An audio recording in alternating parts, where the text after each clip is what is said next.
Chasers. It always takes the things.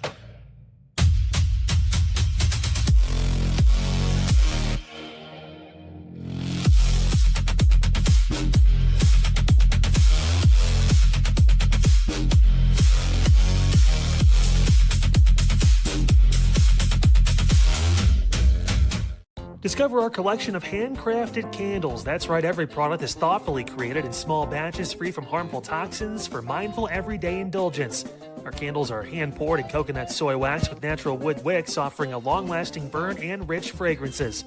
Create a cozy, safe ambiance for your home with candles from Alley Rose Fragrances. First-time customers use the promo code InsideEdge20 to receive 20% off your order. AlleyRoseFragrances.com, proud sponsor of the Inside Edge Podcast Network. Find us on InsideEdgeNetwork.com for the latest information on your favorite shows, personalities, and network partners. Plus, guess what? We have a merch shop.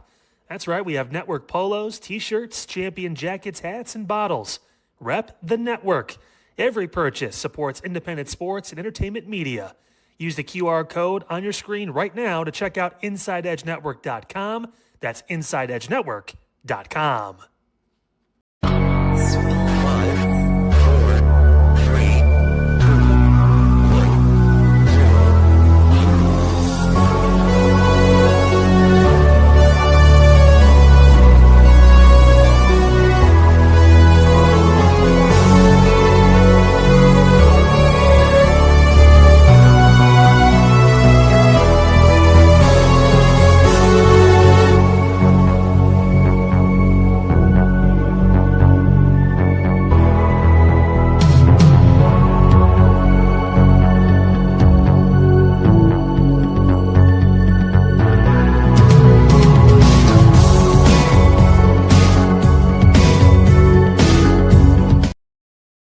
Welcome into the Daily Spiral, everyone. I know you guys are expecting prime time tonight, but Eli had to take the day off. He has had a long weekend, boy. So for today, we have myself and Double A. Now, Double A, how has your day been? It's been a day. It's been a good day. The first time I realized today was Wednesday was when Kyle said on his show earlier today, welcome back on your Wednesday. I thought today was Thursday. So it's been a day. I have not slept either, but I don't have an excuse because I did not run a whole weekend music festival at all. So I have nothing for you, but I'm good. It sounds like from our pre-show meeting that you had a very adventurous day yourself, and it's been a day though. But I had a great workout, great stuff, great work, and off we go. Yes, let's talk about it. So, y'all, my life is nuts. Okay, I have to say this. To anyone who has ever supported us, please thank you so much. Whether it be family, whether it be friends, whether the people viewing on YouTube, the people viewing on Instagram, thank you. I have to tell you guys the funniest story that has ever happened to me. Okay, Hold up. Let me get my coffee creamer. Hold on. So I have to explain this. So I myself have talked about just how shitty my dating life is, right? And I got an interesting message last night. Okay. I'm not going to say who sent it. I'm not going to say what the message said. Just know I got an interesting message last night. And this is where me, the program director at the Inside Edge Network, becomes a little worried. So I'm on my phone, Double A sending me memes. Actually not last night. So last night I saw Yes, I do not send you memes. I do not send you memes late at night. No, I don't send you anything late at night. No, last night I got a message. Well, I got a message and I didn't know, right? I saw something on socials and I was like, okay, I expected that, right? This morning, I get a text message after, we have a group chat and everything. And I'm like, I don't know this number. And this message was very sweet, very kind. And I was like, very sweet, very kind, but I was like, how did this even happen? So I asked this person, I said, so how'd you get my number? I didn't like I didn't get your message until Hold this up. morning. Time out. I have a question before you continue. This cannot Mhm. get lost. What was the first message that was sent to you? Oh goodness. Okay. Okay. I can't share the full thing, but I can share enough. Okay. Okay. I can share enough. Because if I say the full thing, it'll give it away. But I have to scroll all the way back because All the way back? yeah. When you say all the way back, like you As mean in like different people you've been all no. This is the same person all the way back. all the way back. And this is All the all way today. all today. I have to scroll. Okay. So this is at 1 o'clock. Um he said, I looked up your socials and found your number last night. Thought about texting you last night, but felt weird. So I didn't. Now I'm still feeling weird, but I'm gonna send it anyway. Now, mind you, I'm thinking to myself, who is this?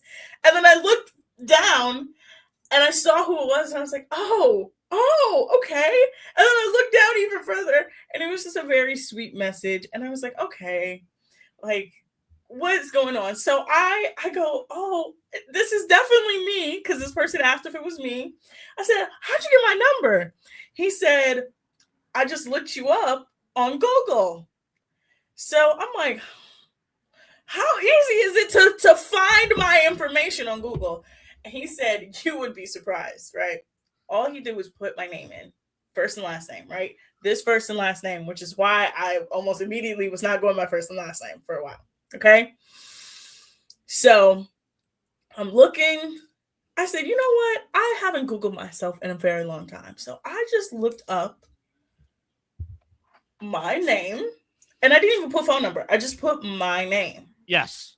It was the third search result down. I clicked on it, and it's all of my information. It's well, first of all, in the message he sent me, my middle school email was still up there. I said, I don't even use that email anymore. So you didn't even have to do like a reverse number No, search no. or anything like you typically, or like you have to pay for services like that. You just found it. I just found it. I I looked, it was the third search down, and it was my full name, my full address, my phone number, my mom's phone number. Oh, hold on. I got to pull it up here still. I can tell you what it says, because it's all of the different people, right? Oh my goodness. So I hope the wrong person is not watching this show right now. he said he would. He said he would. No. I'm not talking about him. I'm talking about somebody Creepers, else watching the stream right now. If you send me a text message, you find my information, send me a text message. Don't. I'm telling you now, don't. We coming after you. Don't do that. Don't do that. Don't do that. I've already had to block several people. Do not send me a text message, okay? Don't send text. Don't send photos. Don't send appropriate photos or inappropriate photos. Don't do that. Yes.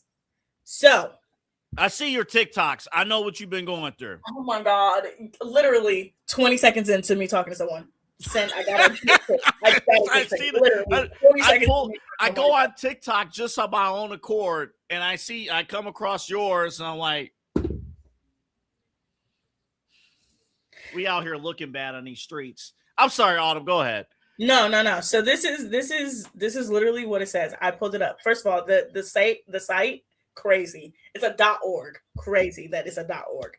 But it's my full name. It's not my middle name. Some sites have my middle name. This one doesn't. My age, the day I was born, both phone numbers I've been associated with, my address, and the people that I've associated, and my brother. It's not as hard to find stuff as it used to be. Like all that. Like, y'all, I told y'all I'm the FBI, which is why I kind of appreciated it a little bit. But I was like, you know what? this is how my dating life or just life in general would go. It would take somebody sliding into my DMs, Twitter not sending it to me, and then finding my phone number. And I'm like, you know what? What the hell? What the hell? Well, you and Eli yesterday, and Eli says something interesting too. He was like, you go through all this nonsense and stuff with the dating sites and stuff, and it's like, I think every person deserves to find their special someone at some point. Um, it's Do the circumstances line up? Is everybody in line with stuff? Like, that's one thing, but we all deserve love in some way, shape, or form, and you're in that boat. I personally don't think I deserve any of that, but you're in that boat. Hmm. You're in that boat, and hopefully this gentleman, can lead to something. I'm not gonna jinx myself because I did tell this person about my dating life and just how terrible it is, and I told him straight up. I was like, "Look, it's bad over here." And this person watches your This show. person told me that how they found the show, which is why I'm like, also, I'm so glad this person is a fan. And this is how I know we are making an impact, double A. This person told me, I said, how did you even find the show? Because after a while, when we started talking, I was like, how did you find us? I said, what? Like, he doesn't live here. He lives hours away from here. I said, how did you find us? We are Cleveland based. He said to me, he was on YouTube. And I guess YouTube has a section where you can go through YouTube lives. Mm. He said he was just scrolling, like doom scrolling through YouTube lives, and just happened to come across one of the ones that was one of the shows. I'm guessing it was Jersey Chasers because he watches Jersey Chasers as well. But he was like, yeah, he was like, I just saw it. And he was like, honestly, he's like, everything he was like that I saw, I liked. And he's just continued to watch. And he said he has a whole alert for when we go live. That's what I'm So we talking have a about. faithful watcher. We have a That's what I'm faithful talking watcher about. who When you watches. watch us on YouTube, there's a notification bell underneath the video. And if you Mhm. hit that bell, anytime we're on the air, whether we're live or we're airing our replays, you get notified. So hey, that's what we call in the business a P1 viewer. That's a real term, a P1 viewer. That's not why I'm laughing. Look at why I'm laughing.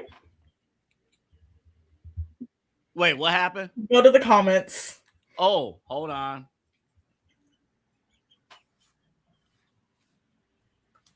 Yeah,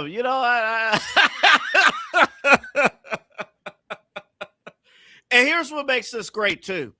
Oh, What makes this great? so funny. He's in on this. I told him I was gonna tell the story, and He's in on this. he was like, just don't make me look creepy. And I'm like, No.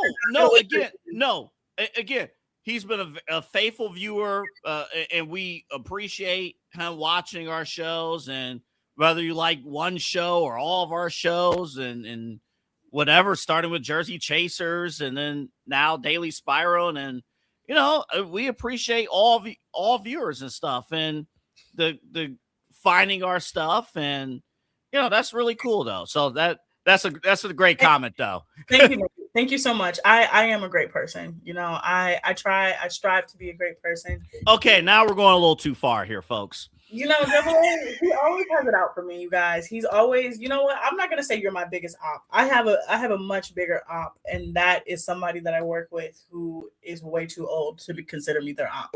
You know that term that people say when it's like, how am I like this age beefing with somebody in their 50s? That's my job. How am I 31 beefing with somebody old enough to be my mama? And I know, and it's a one-sided beef. It's not even Why are you beefing with your elder coworker? What are you doing? I'm not beefing. Okay. I can do Is she beefing with you? She's beefing with me in her head. Why? What did you do to this woman? Nothing. I did absolutely nothing but just show up to work one day. And it's not Come just on. one. It's not just one. It's multiple. There's been at least 3. So y'all got beef at the library. When I tell you the things at the library, that's when I tell you double A, I'm gonna tell you one antidote before we go to break, and then when we come back from break, I'm gonna tell you about the craziest things that's happened in the Love Island universe, because we have to talk about the craziness of the Love Island universe. Double A, there is a man that has been coming into my job for the last week and a half wearing a goat mask and calling himself Jesus.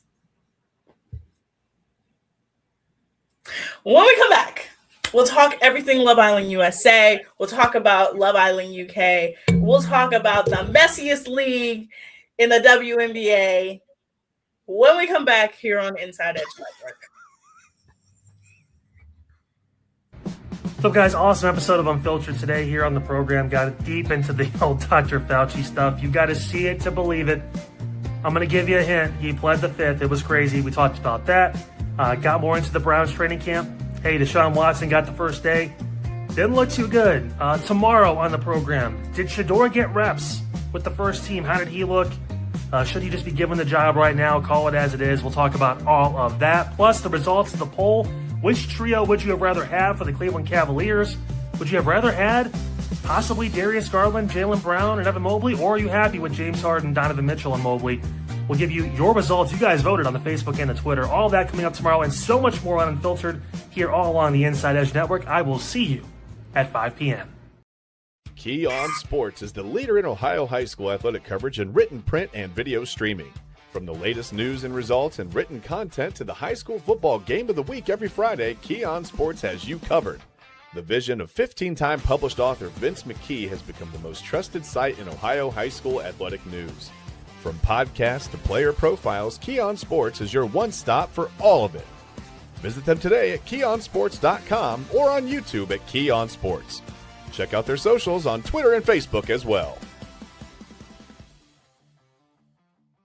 Clean energy, bold flavors, and no jitters. See why people won't shut up about Dubby. Clean energy, no jitters or crash. Whether you're starting your workday or getting ready to exercise, Dubby Energy helps you lock in and focus. With over 15 flavors to choose from, you can't miss. Order Dubby Energy right now by using the QR code on your screen and use the promo code INSIDEEDGE10 to receive 10% off your order. Dubby Energy, your energy-focused sponsor of the Inside Edge Network, Cleveland's digital leader. Discover our collection of body mists made with clean, minimal ingredients. Handcrafted with natural essential oils and clean ingredients, they offer a natural alternative to synthetic fragrances. Perfect for sensitive skin and those seeking clean, mindful self-care, and the perfect gift for you or your special someone. Courtesy of Alley Rose Fragrances. First-time customers, use that promo code INSIDEEDGE20 to receive 20% off your order. AlleyRoseFragrances.com, a proud sponsor of the Inside Edge Network, Cleveland's digital leader.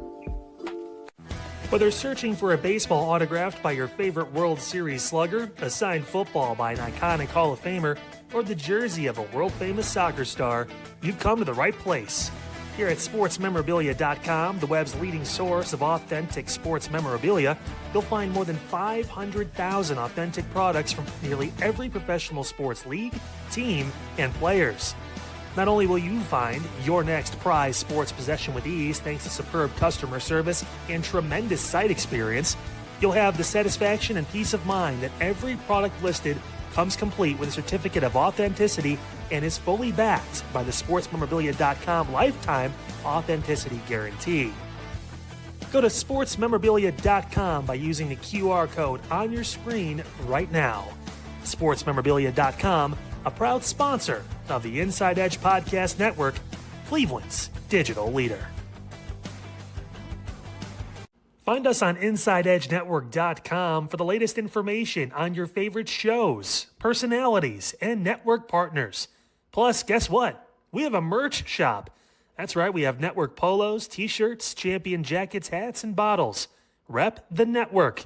Every purchase supports independent sports and entertainment media. Use the QR code on your screen right now to check out InsideEdgeNetwork.com. That's InsideEdgeNetwork.com.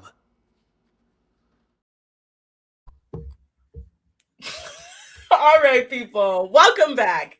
let's talk about Love Island UK. Now I know you guys are sick of me when it comes to Love Island, okay? I am obsessed.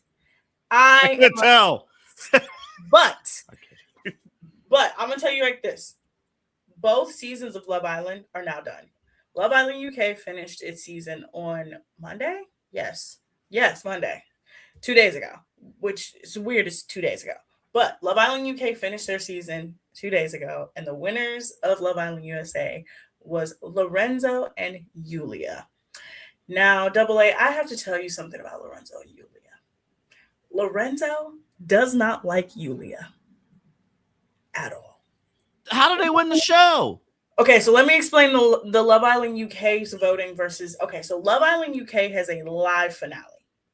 We in the US don't have a live to tape, as in, like, we live vote, but it's taped the day after we vote, right?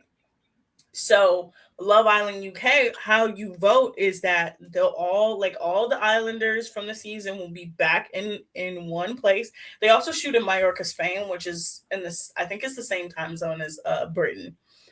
But they literally sit in the Hey, you got a text. I now have to turn my phone and do not disturb. I now have to do that because that's the only way. That's the only way that I won't get a text message. You could put the phone on silent. It's okay. That's what do not disturb. But so theirs is live, right? So their voting public votes live. So they'll announce third place. So usually they'll announce fourth place, third place, and then the winner, right? Mm-hmm. This year they only had 3 couples, and Lorenzo and Yulia. Yulia likes Lorenzo more. Lorenzo learned how to pronounce her name 2 weeks ago, not even a week ago, and he won the show. He won the show, and they don't get this. They don't have the take the money for themselves option. They do, but I don't think they did it again this year. I think everybody has like kind of had enough like pushback to say like no, please. Yeah, that's kind of an uncomfortable stipulation if you actually went through with that. Yeah, so it's like when I tell you the UK is just terrible. Like the way that they run their show is just awful. Like they will have couples win that you're like, they didn't even like each other. You could tell they didn't like each other, and they just coast by. Like I'm trying to think of this season equivalent of Lorenzo and Yulia winning. It would be like it would be like well, we said no. It would be like if Amora and Gall won. Oh, because I think the example we used yesterday or a couple days ago was Huda and Chris from last season. Yeah, Huda and Chris were at least affectionate, right? Though yes. I've never seen them hold hands. Today they went back to the UK. That was the first time I saw them hold hands. We have a photo shoot. I guess we gotta pretend like we like each other. Yeah. Here come the cameras. Pow, pow, pow. And everybody, Lorenzo literally to everybody in the house, they were like, yeah, he just didn't want to be there. He straight up would just be like, like I'm here. And they treated it like it was a holiday or a holiday, as they would say in Britain. Do you think that's the key to success for winning this show in the future? You got to act like you don't want to be there. No. In the UK, yeah, I guess that's how you win, but not in the US. I guess there has to be something to that science that like, I really don't want to be here. Well, we're going to keep voting for you to keep suffering. And then if you make it to the final, guess what? We're going to give you some money. You're going to win the show.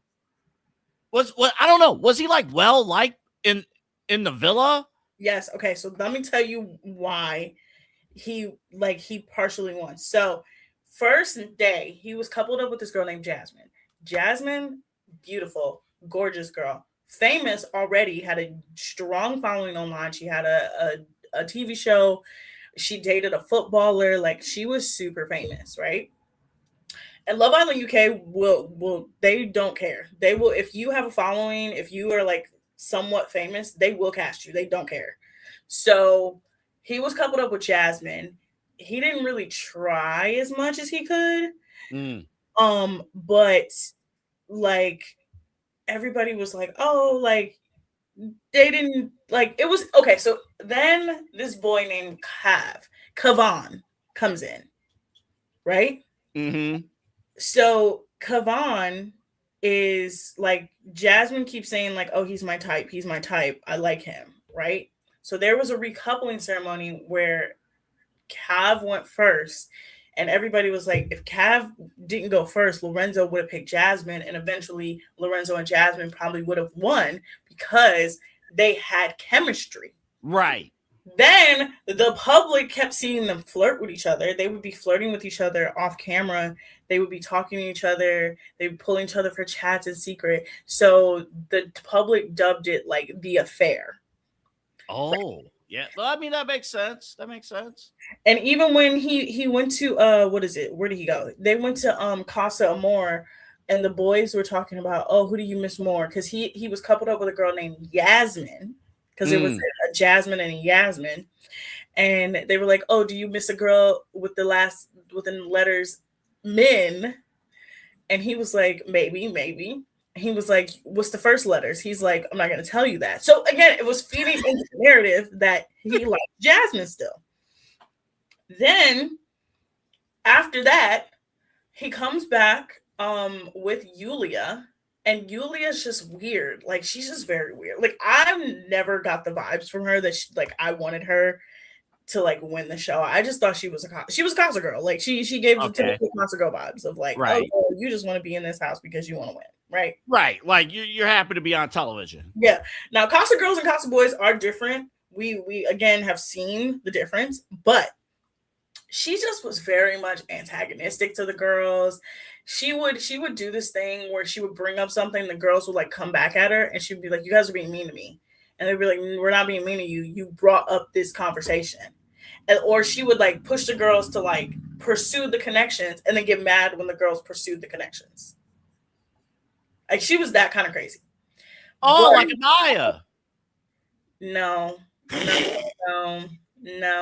Yulia, it was not Anaya. Yulia would, so there was another couple, because, oh, by the way, Kavan's brother Aiden got on the show, and he coupled up with this girl named Priya, and they were like back and forth. And so Priya and Kavan would like, Priya and Aiden were like on and off, right?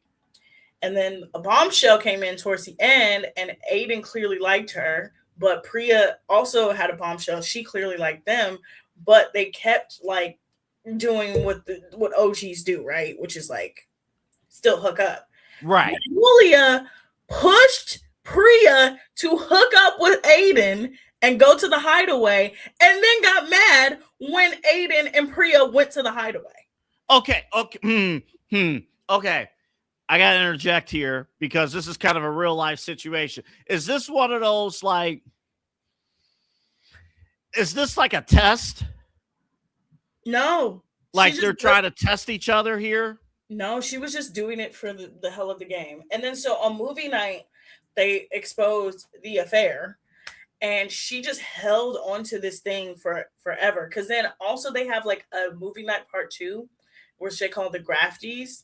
And the Grafties are essentially like an award show, and then all the stuff that they haven't seen. Now, I will say this.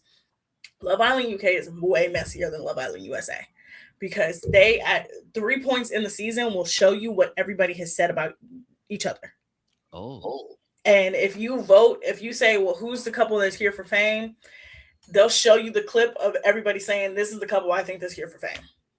Like they are messy. There is a clip real quick before you get back to this.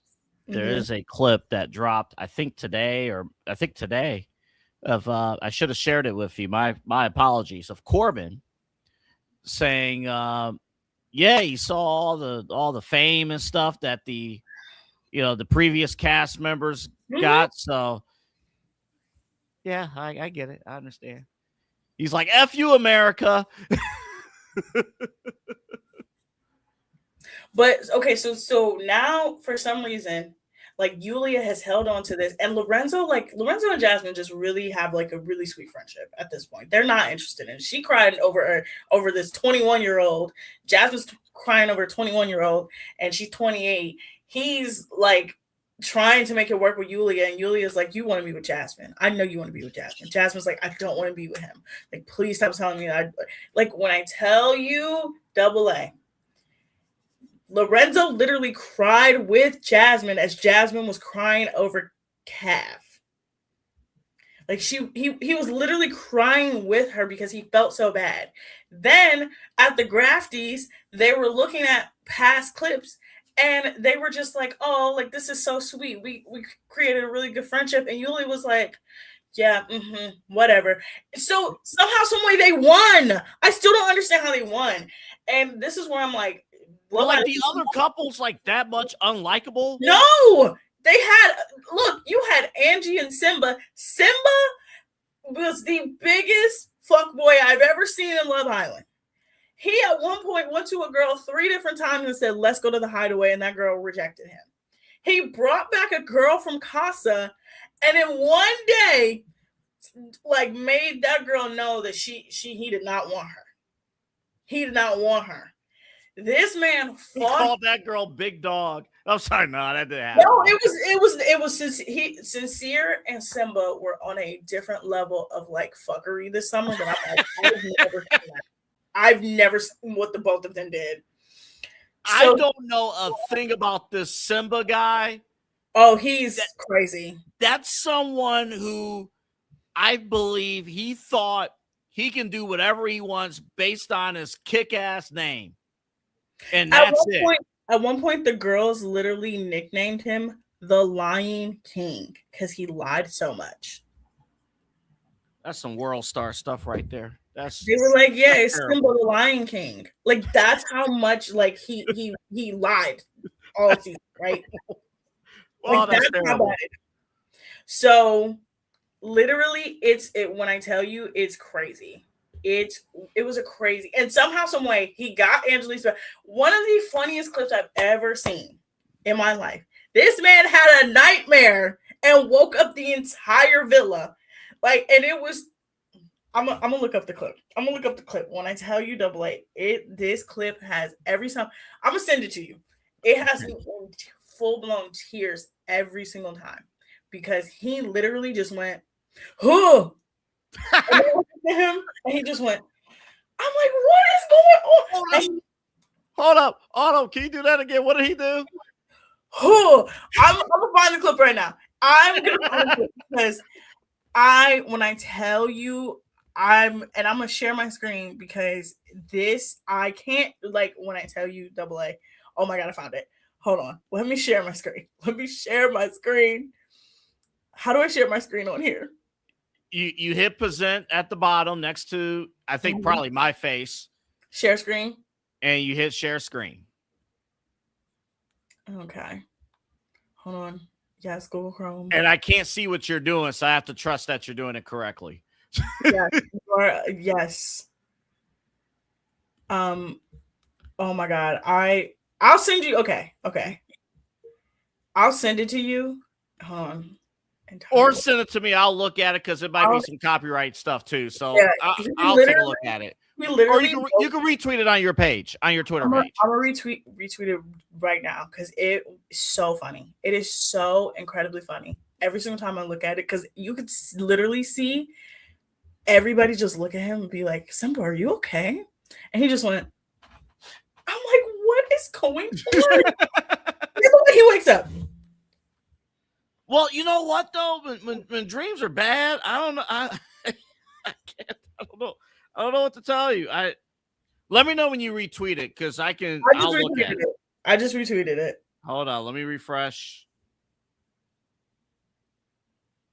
It'll show up at some point, but so and at one point, him and Angelista, the girl he's coupled up with. Mm-hmm. She like forces him to like fight, like get back into her good graces. She's eating her food, eating her breakfast. And she goes, I don't want my hair to get in the way. He wraps his hand around her hair and she starts eating. And she's like, thank you. And I swear, phone. Oh my God. All right, I have it right here. I forgot Twitter changed how they changed the layout on the mobile app, so the retweets is in a different section now. Hold on, let me see something here.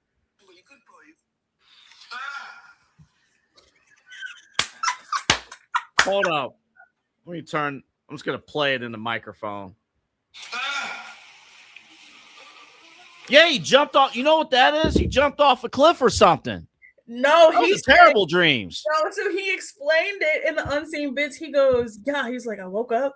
He was like, I was at the fire pit and it was 4 versions of me and we had to do a recoupling and I had a nightmare that she dumped me from the island. I'm not gonna hold you. That's hilarious. That is hilarious. I'm not even gonna hold you. It's such a funny show, but they take nothing seriously. Not a thing seriously. I like that. That's cool with me. That is cool. If the cast is vibing, I'm good. One of the girls on this season, though, her aunt is the Prime Minister of Barbados, so everybody is so excited because they're like, we get to go to Barbados. Wait, excuse me? Yes, one of the girls, her name is Micah. Her aunt is the Prime Minister of Barbados. Oh boy. So what? Next season, President Obama's daughter is going to be on the show. Look, we've had an American win the show. An American won the show last season. Like, it's like Love Island UK is just crazy. But one last thing before we go to break again, before we talk about the messiest league. Trinity and Bryce, Carl and Anaya are currently on Watch What Happens Live. I think the show pretty much, I'm almost positive that it ended because Watch What Happens Live is only 30 minutes. So I'm pretty sure it's over now. But I did see a clip during the break. I'm going to tell you about it when we come back. And when we come back, we're also going to talk about the messiest league in professional sports right now, the WNBA, because we have more developments on this Dejanay Carrington, Alyssa thing. It's getting good. It's one of the greatest sports stories I've ever heard. We have been blessed with incredible stories this week between that and the freaking Popeyes condom story from yesterday. We have been blessed with great stories this week. Yeah, Dejanay did an interview with Funny Marco, and she made it very clear. So some things, and she's been on threads. But when we come back from break, we'll talk about some things that were said on Watch What Happens Live, and we'll talk about the messiest league. We'll be back. How's it going, everybody? Eli Moon here, one half of Inside Edge Primetime. Of course, Chad B and myself with you every weeknight from 10 p.m. to 11 p.m. Monday through Friday. Chad B on vacation this week, however, so I've been rocking solo and excited to get him back. I will be on vacation for just a day tomorrow. I will be visiting my brother in Columbus, who's been doing a great job out there down at Ohio State. We're going to go visit him, Papa Moon, Mama Moon, and myself. We're going to go see my little brother, and I'll be back Thursday, of course, for a very exciting Inside Edge Primetime. I'll get to recap my birthday. It's my official birthday on Thursday, so we'll talk about that. And, of course, we'll have a lot more to get into. I'm sure that some MLB trade news will break by then. We're getting closer to the deadline and so much more when it comes to Inside Edge Primetime. Of course, we wait for Chad B to get back next Monday, but the show will rock out this week for the rest of the week. Now, keep an eye out because tomorrow, as I mentioned, I'm off, Chad's off. That means at 10 o'clock, we will have the Daily Spiral, Autumn Chisholm and Anthony Alford. And then at 11 p.m., Midnight Run runs a little early at 11 p.m. Double A Anthony Alford. Stay locked in here, Inside Edge Net. Across all the socials, InsideEdgeNetwork.com is where you're going to want to go read about everybody. And, of course, we're on Roku as well. Inside Edge Network app on Roku. Appreciate all your support, and we will see you. Well, not me. Not tonight. Of course, we all will see you later on tonight on the Inside Edge Network. Fanatics isn't just our name, it's who we are. Loyal, passionate fans dedicated to our favorite teams and to the sports we love. That's why we're honored to be able to offer fans the world's largest collection of official sports apparel and sports jerseys from all leagues, teams, and players you love. We feature a wide selection of gear from every league, including the NFL, MLB, NBA, NHL, and NCAA merchandise, which allows us to serve fans of football, baseball, hockey, basketball, lacrosse, soccer, golf, and, well, everything else that gets your heart pumping. Go to fanatics.com by using the QR code on your screen right now to celebrate your teams. That's fanatics.com, a proud sponsor of the Inside Edge Network, Cleveland's digital leader.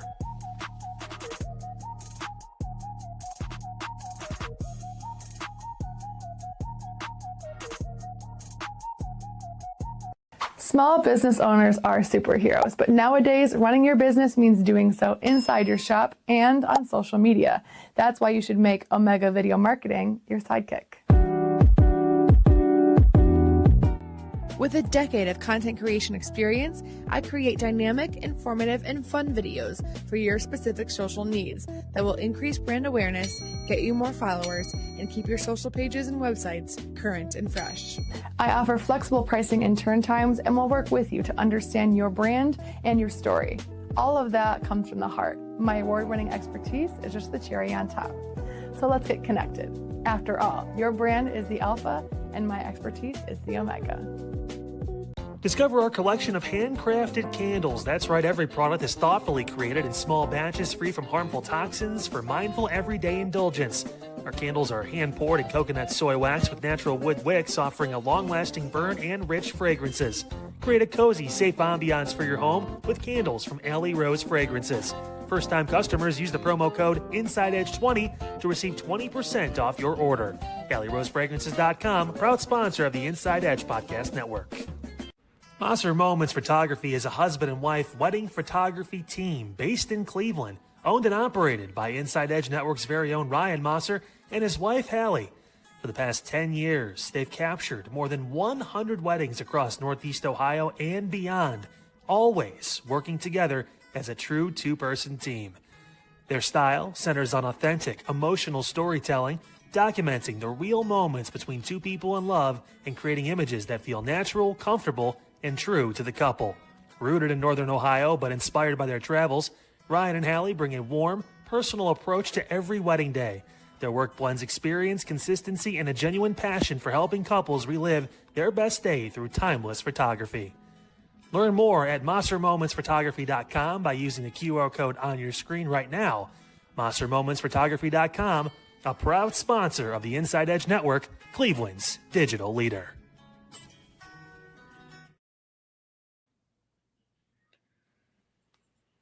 All right, welcome back to the Inside Edge Network. Watch What Happens Live was just on, I think the after show is happening right now, but they talked about a few things. I probably will watch it tomorrow. Honestly, there's nothing really of interest. So Andy does little games. So he had an agree or disagree game. And there was one part that I was like, ooh, this is going to be brought up at the reunion. He asked if if you agree that the girls didn't make Soul feel like she was integrated into the house, and everybody disagreed. Really? Because Soul, remember, she went on After Sun and was like, the girls didn't treat me fairly. I was alone. I was pretty much by myself. And we know that's not true because everybody like went out of their way to sort of like make her feel welcome. Literally, Trinity walked her around the house to like give her a tour. So Trinity, Anaya, Bryce, and Carl all agreed that no, the girls definitely made Soul feel welcome in the house. And then of course Andy was being Andy and asking messy ass questions. Hold on, what did he say? Well, there was a question. I guess they did spin the bottle, and like every time you didn't want to answer a question, you would have to like give your partner a kiss. And there was a question that Carl, hold on, I'm gonna read the question real quick because I saved it. Well, first, okay, during the same game, Trinity was asked, name one celebrity who has slid into your DM since leaving the villa, and she said, my DMs are off, the only thing I see is brand deals. They were asked about Nick and Alandria and their surprise of them breaking up, and everybody was like, yeah, they thought they were cute. They haven't met them yet. Trinity and Bryce said they haven't been apart since they left the show, which we kind of understand. He literally went to Virginia to visit her family last week. Um. Oh, he was asked, besides you, which Casa boy did you wish made it back into the villa? And he kissed Anaya instead of answering the question. He was like, I'm not about to get myself in trouble. No. That's good answer. Good Um, answer. they asked him apparently about KC, and he said something about it being locker room talk. I honestly, the context of it is probably like different, but messy. But Andy's messy. Andy will get you caught up in questions. And look, we know Carl does not like Casey, but Carl is also nice. So he can't say on a nationally live television show, man, I can't stand that man. I wanted to mollywop him as I was can't say that. Even though the way he looked at him on movie night says the differently. The way he looked at him on movie night, the fact that every single time he would be talking, he would just look away. The way he was looking at the recoupling, like looking at him, like, God, I can't stand you. Like, do you think he will say anything to Casey at the reunion? If Casey keeps coming out with podcast episodes and he keeps saying things about Anaya, yeah, I think he will. But Carl is not the person who is gonna like go out of his way to say something bad about Casey. He's not gonna. Carl just vibes that he's just a nice guy, and he's like, "Look, I just want everybody to get along. We lived in the same house together. Just stop talking." He gives me the kind of vibes of a guy that's like, "Look, I don't have no problems with you. You don't have no problems with me. Stop talking about my girl." That's the vibes I get. It's like different context, but baby boy, I was just watching that the other day. You know, I try to keep peace around here out of respect for your mama, but here you come. Jody, I'm sorry. I was watching it the other day. I was watching Baby Boy on Tubi. I have it in my mind. Oh my God, you didn't just go to BT the 50 million times they played it as we was growing up? No. First, well, I don't have full-fledged cable anymore, and I'm not watching a movie on BET where Mother Effers is referred to as Mother Suckers, followed by 20 minutes of commercials during their movies. I'll pull it up on Tubi, which Tubi low key is a phenomenal. I know some of the movies are iffy, they're originals, but they have classics on Tubi. Hey, look, there's the Tubi movies are bad. The Tubi TV shows are very good. I could tell where their budget goes. Okay, yes. And the other day I was watching Codename Kids Next Door, and it did not stop. It was just nonstop. I was like, great, this is great. But from what I could tell, Andy was being messy. Andy was being Andy, and he was trying to get them caught up. But they seem to like have things under control. Somebody said the after show was so messy and the questions were terrible. So the after show will be posted online probably later on tonight. I don't know. Like, I don't know what like people want from Love Island cast members. Like, I've seen people complain that this cast isn't like clout chasing. They're protecting their mental health. That's what we want. They just been in a silo for 30 days. Well, I've been thinking about this because we haven't talked about this in a while. I think because of the different number of people who have hopped on and started watching, the last 3 seasons, you've had a vastly different experience every single time. Mm-hmm.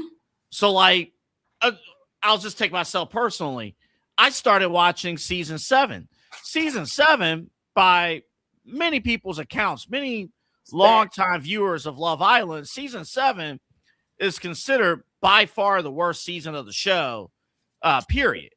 I would say season 3 is up there. I would go 3 and then 7. But like it's up. Like, you're not gonna. I have yet to see anybody on Threads or anyone on social media say season 7 is the top season of Love Island. You're not going to see that. No. But Love Island season 7 versus Love Island season 8, 2 completely different experiences. Mm-hmm. Like, vastly different experiences. Like, they didn't have multiple people terrorizing that villa. That's one thing. They didn't have Huda and Ace terrorizing the villa. Yeah. Yeah. I mean, I think the personalities from last season was stronger across the board. I think there were a ton more stronger personalities. Like, I know we had the KC blow up, Trent. I know we had that moment. It was great. But in terms of overall big personalities, I mean, across the board, last year's cast had that over this year. But this year was a much more enjoyable viewing experience.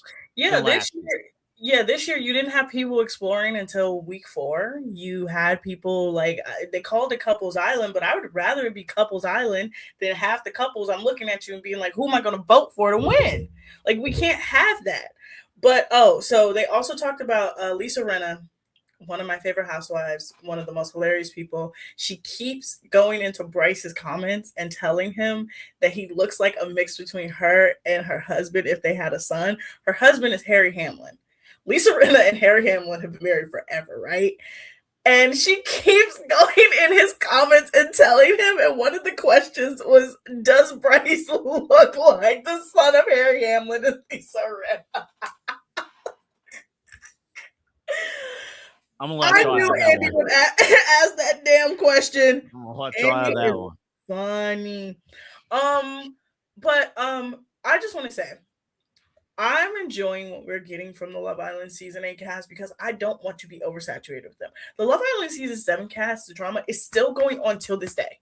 I'm done. It started from day one, and I'm done with it. I'm done with it. Like, we got Taylor and Clark. Oh, it was announced they broke up. So literally every couple that left the village together broke up. Nobody that left Final the four, together, that Final Four last season was a bunch of frauds. One Other than I understand Nicola Landria, but even that, I have. Okay, look, fine.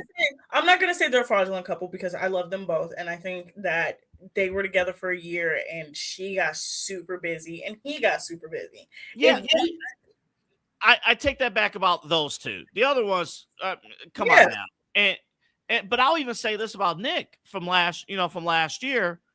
What would have happened if Sierra was never kicked off the show? I think no matter what, Alandria would have coupled up with somebody and she would have still been in the top because enough people wanted her in the top. So because enough people wanted her in the top, she would have been in the top. I don't think Sierra and Nick, I think instead of it would have been, okay, this is who it would have been because Love Island is crazy. It would have probably still been Amaya first, Alandria second. It would have been Huda third because she had a very popular fan base, and then it would have been Nick and Sierra fourth. Ace and Shelly were not making it to the final because nobody likes Ace. Like, Ace was Ace terrorized that villa, like fully terrorized that villa. But no, like this season's cast, I'm fine with the way that they're going. They've all signed with management, representation. The people who are doing the interviews are the ones that's the Casa people. The Casa people, the bombshells doing the interviews. I don't mind it. I think that's great. I think the Final Four are choosing to keep their peace and sort of do things behind the scenes and then sort of roll themselves out. We know Trinity's sister is essentially her PR person. And then Anaya's mom and her family definitely gonna keep her in check. Like, everybody is like doing the right things. But let's get to the messiest league, AA. Holy, the WNBA. They are back in action. When I tell you this league is so messy. So Dejanay Carrington was on Funny Marco's show. If you don't know who Funny Marco is, he's a comedian. He does these sort of awkward, like, I want to say skits, but they're just interviews, right? Mm-hmm. Where he asks the questions and everybody's essentially supposed to react to him. And when they react to him, he says things to get you purposely off guard. So Dejanay Carrington was on his show, and Dejanay in the past has said that she's only gay for Nalissa Smith. That's what she would say. Excuse me? She would say, I'm only gay for Nalissa. Like, as in, like, Okay. the only girl she would have dated was Melissa, right? Gotcha. She made it very clear. She was like, yeah, no. She was like, XY chromosome. She was like, I'm gonna go with the other one, not the one. Okay. So she made it very clear that she ain't just gay for Melissa Smith no more. Gotcha. Then Yes. the fact that they're both liking threads talking about it's not that serious. Melissa's talking about it's not that serious, like whatever. And Dejanay is really like, I really hate a side chick. Like, she's funny. Like, when I tell you, this whole thing has had me cracking up laughing for days. Because Dejanay is really telling y'all this girl crazy and and she really is trying. By the way, if you guys don't know this, everyone watching, if you don't know this, you want good drama, you gotta go to Threads. You gotta go to Threads. Threads. That's where the juice is happening. Oh, I forgot to tell you what they did to Candace Parker. Candace Parker, love her, legendary player, one of the WNBA's greatest. But Candace Parker has this thing. She has this weird vendetta against Angel Reese. I don't understand it. So she has. I don't know. So Candace Parker has a in-season podcast with Aaliyah Boston. Aaliyah Boston plays Angel Reese very regularly. They're in the same conference, right? So over the last, I'm going to say like 2 years, she's been like talking about Angel, like talking to the point where it's like, damn, girl, you don't like her. No, you don't like her. You really don't care for her. So, so she decided to go on Threads, Candace Parker, and they ran her off of Threads within 12 hours because they kept spamming her comments with things that I can't say on our platform. They kept putting raccoons in her. Yeah. We gotta get more into the. I did not know Candace Parker and. I didn't know that was a story. You got people. You got Angel Reese also announcing her Barbie collaboration because if you guys don't know, during the NCAA tournament a couple years ago, she was calling herself Bayou Barbie. Like the Bayou Barbie, because she was very made up, very done up during the games, and she looked like a Barbie doll. And so Barbie, it took a couple years, but she had her own official Barbie. People have been posting it online, being like, "Oh my God, this is so great! This great representation." Why have people been AI generating Caitlin Clark and her having a Barbie doll? Somebody photoshopped a little girl who was clearly white in blackface with a white Caitlin Clark doll. When I tell you this league continues to be messy. That's a damn shame. That is a damn shame. Like this is when I tell you this is the greatest league because first of all, if you you don't have many lesbian friends, do you? AA. I do not. Lesbians are the messiest gay people you will ever meet. The 1 minute they will be in love, love you, baby. You will be talking to your friend and they'll be like, yes, I'm so in love. You'll be like, oh my God, that's great. The next minute you talk to them, literally a day later, yeah, fuck that girl. I hate her. What happened in 24 hours? And you're like, gee. And then you find out that the girl did the most diabolical thing you could ever do. And you're like, you know what? I do. You know what? And then you'll take up for your friend. You'll be like, yeah, fuck that girl. And then 3 days later, they'll be posting again. You'll be like, you went back the most. And so, what do you do as a friend? All you could do as a friend is just be along for the ride and support. I have a friend who I love her to death. I love her to death. Her relationship, I had to tell her at one point, I said, if you are not breaking up with her, don't tell me nothing about her. Don't tell me a thing. I said, you told me she was cyberbullying you. She messed up your car. She did all this stuff. I said, don't tell me anything ever again. And her is sweetest can be. Sweetest pie. But I'm like, oh my God. And so when I look at the WNBA, I'm like, this is like combining lesbian messiness with professional sports. Chef's kiss. Why are we not why is the WNBA not, or the Players Association? I don't care how it technically has to happen. They should be going to Netflix right now. You know, Real Wives of the WNBA, something. I don't know. There should be an in-season reality show. It would knock Hard Knocks out of it would blow them out of the water. Okay, so they have a miniseries on ESPN right now, but it's not messy. It's just sort of like a documentary. Yeah, no, I don't want that. No. I mean, you can have it. It's fine. They need to be on VH1 or something. There is a guy who calls himself, he's a basketball husband.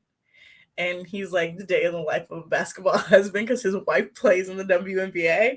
Like, the basketball husbands are funny. Like, the family members are funny. Like, who is it? Marina Mayberry, her brother. Okay. His name is Roy.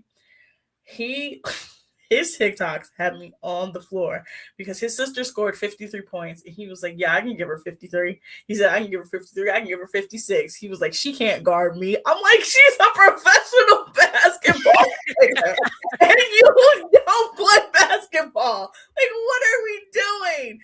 You know, I always thought about this. I'm like, what would it be like, you know, if my wife, girlfriend, whomever, was a professional, a women's professional basketball player, like a baller, like what would that be like? Like, I'm not even talking about like a love and basketball situation where like both the guy and the girl, like Omar, like they're both ball players. I'm not a ball player, but if my significant other was a ball player, I'm just curious how that dynamic would work. Honestly, from what I've seen for most of the guys, because Nafisa Collier, who is, I know we're running into your time a little bit, but you're going to go for 2 hours. So we can do it a little bit. I appreciate you, Autumn. Today, I appreciate you. You can run as long as you want. Because when my show starts, we got to talk about Deshaun Watson. So you go right on ahead. Hey, that's your quarterback. All right? That's on you. All right? That's on the Cleveland Clinic. By the way, worst day, according to reports, one of his worst days of practice ever as a Cleveland Brown happened to I just want to say that makes me so happy. I do not like that man. I genuinely hope the worst things happen to him. He is objectively awful as a human. But so you can run over as long as you want. Go right ahead. But Nafisa Collier, her husband, he actually also kind of posts the same content, a little bit of like the real husbands of like the WNBA. But he is also part owner along with her of Unrivaled. So Unrivaled is the basketball league that's in the off season. And so what Unrivaled is because the WNBA season is not as long as the NBA season, they still need to make money. They still want to play basketball. A lot of them, what they had to do was go overseas to like Europe, Eastern Europe, Russia, Asia to make money because women's basketball is respected in Europe, right? Yes. And you can make a lot of money. And we all know famously Brittany Griner got caught with hash oil in Russia. She was in a Russian prison for a while and everything like that, right? So they wanted to make sure that that never happened again. So a bunch of players came together. They started Unrivaled, and Nafisa Collier's husband is one of the heads of Unrivaled, right? Okay. So he is like, you remember last season? I don't know if you was watching Jersey Chasers, but last season, Kathy, the commissioner for the WNBA, Nafisa Collier called her out. It was her season-ending press conference because she had a really bad ankle injury to end the season, and a lot of people thought that she was going to call out officiating. She's like, no, she called out Kathy because Kathy said some not so nice things about the WNBA. And Nafisa Collier's husband was like, yeah, Kathy not only said that, but when we presented Kathy with the opportunity for the WNBA to become a partner with Unrivaled, she said no. So the husbands are just as messy. Yeah, I mean, as he should be. I remember you and Christy talking about this story, and like, yeah, that big missed opportunity. Because again, those games are on primetime television. I remember in January, February, going into March Madness, those games are on primetime. A lot of the big WNBA stars play in those games, and it's a missed opportunity not having that partnership. But yeah, I'm very curious to see how the husbands operate in these functions. They are so funny. The wives, they're okay. I don't know if you remember her. There's one WNBA player. She's won, I think, now 3 championships. We covered her when we were at OMS. Do you remember who it is? Oh, was it? You're gonna say the name, and I'm just gonna Sellers. No, it's Kirsten Bell. Okay, yeah, gotcha. Who Yeah. does she play for here? She plays. So she played for Ohio State for a couple seasons. She transferred to a Florida school, and then she got drafted to the WNBA by the Aces. And because the Aces have been like the top team in the WNBA for the last like 5 years, she's won Right. 2 championships. Yeah. You know, there's certain people that don't like her. I think she's all right to me. Right, all the way from Canton to the WNBA winning championship. You're all right with me, girlfriend. Yeah, that's big W there. Yeah, but even she's messy. She's hilarious. I think it was last season that people were talking about how they were like, you making all this money just to sit on the bench and calling her a bench writer and saying she was bad. She was like, well, you in my comments, you not on the bench. I still make money while I'm on the bench. This league is messy, AA. Somebody sent Natasha Cloud, one of the stub buds, a message talking about how he hate her because she lost him money, how you only get 2 rebounds. And she said, boy, if you don't get off my phone, you broke boy. She said, I hope I lose you more money. Like, that's the kind of league we're dealing with. Can we get all the people participate? Can we get them to book SummerSlam and WWE? Like, we got to get something going there like that. Oh man, see if all this was like public, I mean, it's public. We're talking about this it. Is all public. None of they all go on Instagram Live. They go on TikTok Live. Why is there not a television executive going to these women and saying, let's put a show together? This is the funniest league out there because everybody else is trying so hard to replicate what the WNBA has. You cannot replicate the messiness that is this league. You cannot do it. It is the top tier messy. Autumn, imagine this. Love Island's on 9 o'clock or 8:30, whenever, right? When Love Island's done, the WNBA show comes on Peacock. Not a game. It actually does. But like the WNBA reality show. Honestly, if they did a Hard Knocks type reality show, it would be great. Like, it would be great because I told you everything is organic. You got a Nalissa Smith having sex with 4 different teammates. One of those teammates was dating her other teammate, so she cheated on another teammate, and then Dejanay Carrington, who was dating Nalissa Smith, then proceeds to date one of Nalissa Smith's teammates. You're not getting this content with Browns camp. No. A WNBA Hard Knocks will blow the NFL's Hard Knocks out of the water by the end of the season 1. I think more people, if Peacock picked that up, the Stud Bud stream was more entertaining than anything that happened. You had the number 1 pick in the WNBA drunk off of Hennessy talking about I'm a politician. What other league do you got Paige Beckers? You got Paige Beckers in the club taking off all her clothes, dancing, looking over at her girlfriend, who is also the number 1 pick, and then shrinking down and being like, I'm not dancing that fast. Like, when I tell you don't understand, this league is hilarious. The Stud Buds were on a 72-hour stream, and the one of them woke up with a thing 1 wig on and said, oh my God. Oh man, that's terrible. Oh man. Oh my goodness. That's terrible. That's awful. That's man. I have no words. All right, I have to switch to my studio. Where is my studio? There it is. Oh, tomorrow, double A. Tomorrow, because it's gonna be me and Eli, right? Correct? Oh, good. Either you and Eli, or you might be solo. I'm not sure yet. Please don't make me solo again. I can't talk into the void. I'll see if Eli's good for tomorrow.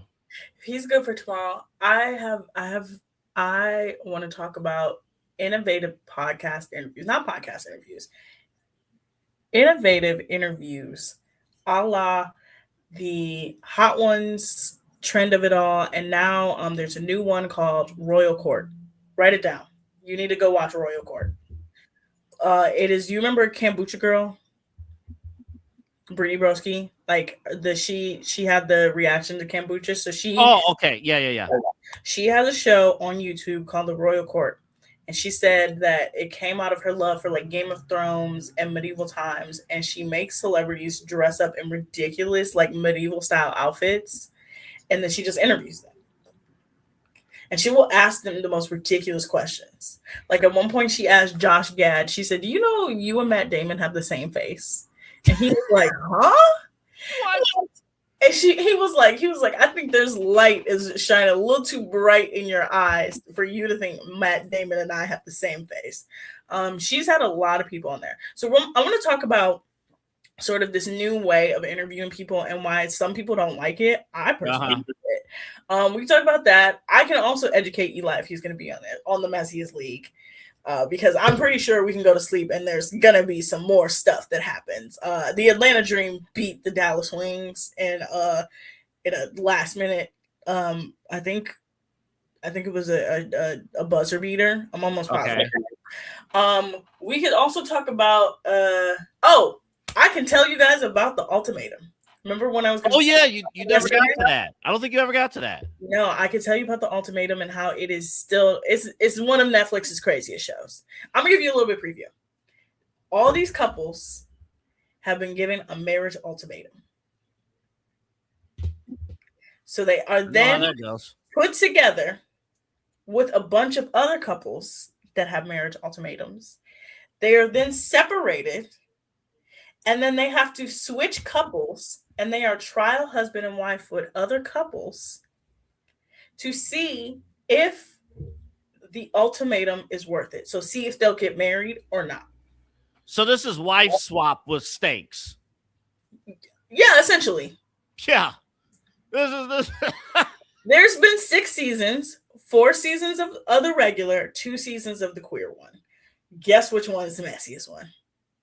It's kind of obvious. It's actually very obvious. Mm-hmm. Very obvious. Mm-hmm. And I've been to I've attended a gay club once back in Sandusky. It's very. I was just again not interested in any of the stuff that was going on, but it's very entertaining in terms of conversations and stuff that was happening. It's always entertaining. It's a lot. Would you do? Boy, I'm way over. Eli's gonna kill me. Would you do? If he's gonna kill both of us. I know. I'll take the hit for the overrun today because this was my idea. I'm trying very hard to avoid Deshaun Watson. My last question, then because we have sound, we're gonna hear from Todd Monken, you're gonna hear Denzel Ward, and then also Ryan Day talk today. But my question: if us as a station did a Hot Ones series, oh my god, would you participate? No. Double A, I'm gonna tell you one very embarrassing story, and then I'm gonna go. A couple months ago, no, it's almost a year ago now, I went to Buffalo Wild Wings with some friends, right? I didn't know the Buffalo Wild Wings has an all-you-can-eat option, right? Had no clue. I didn't know they do. Yeah, so at certain times on certain days, you can do all-you-can-eat wings at Buffalo Wild Wings, okay? So I'm eating my wings, and one of the other people at the table gets these super hot wings, but she got sauce on the side. So I accidentally like dipped my finger into the sauce. I'm like, look at my fingers. And I'm like, oh, that's spicy. That's real spicy. And she was like, oh, I think you took the hot habanero one. I was like, I think so too. Right. So I then proceeded to eat the rest of my wings. Right. I went to my brother's house because my brother doesn't live that far away. And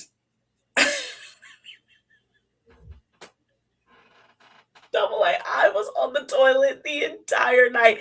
Now, do you want to know what night this No, was? I don't want to know the rest of the story. Remember when Tyrese Halliburton was giving it to the Knicks last year?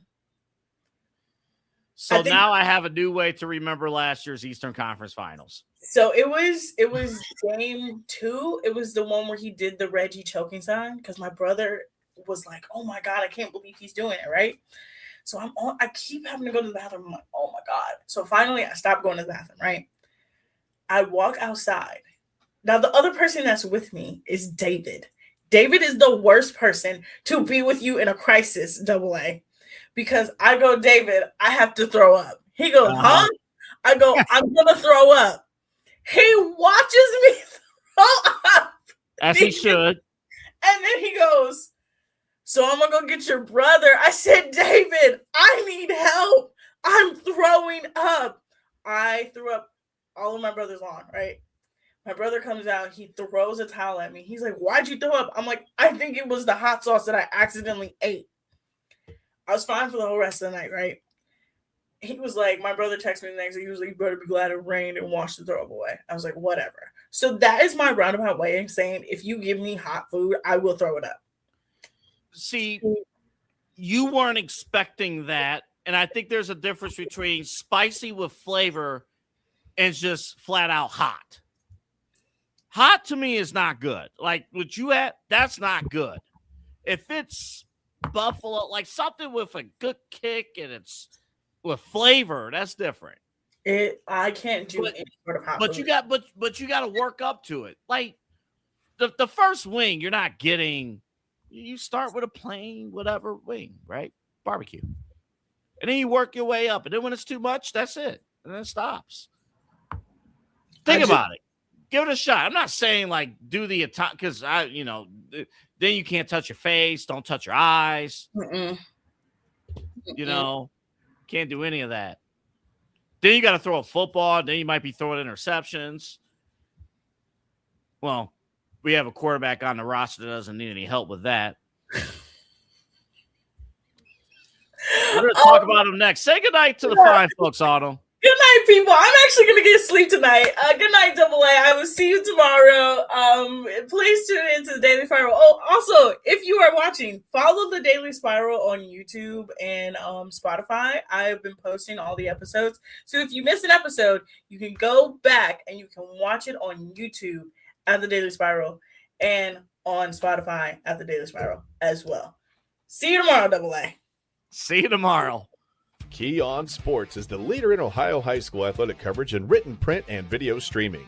From the latest news and results and written content to the high school football game of the week every Friday, Key On Sports has you covered. The vision of 15-time published author Vince McKee has become the most trusted site in Ohio high school athletic news. From podcasts to player profiles, Key On Sports is your one stop for all of it. Visit them today at keyonsports.com or on YouTube at Key On Sports. Check out their socials on Twitter and Facebook as well. Clean energy, bold flavors, and no jitters. See why people won't shut up about Dubby. Clean energy, no jitters or crash. Whether you're starting your workday or getting ready to exercise, Dubby Energy helps you lock in and focus. With over 15 flavors to choose from, you can't miss. Order W Energy right now by using the QR code on your screen and use the promo code InsideEdge10 to receive 10% off your order. W Energy, your energy-focused sponsor of the Inside Edge Network, Cleveland's digital leader. Discover our collection of body mists made with clean, minimal ingredients. Handcrafted with natural essential oils and clean ingredients, they offer a natural alternative to synthetic fragrances.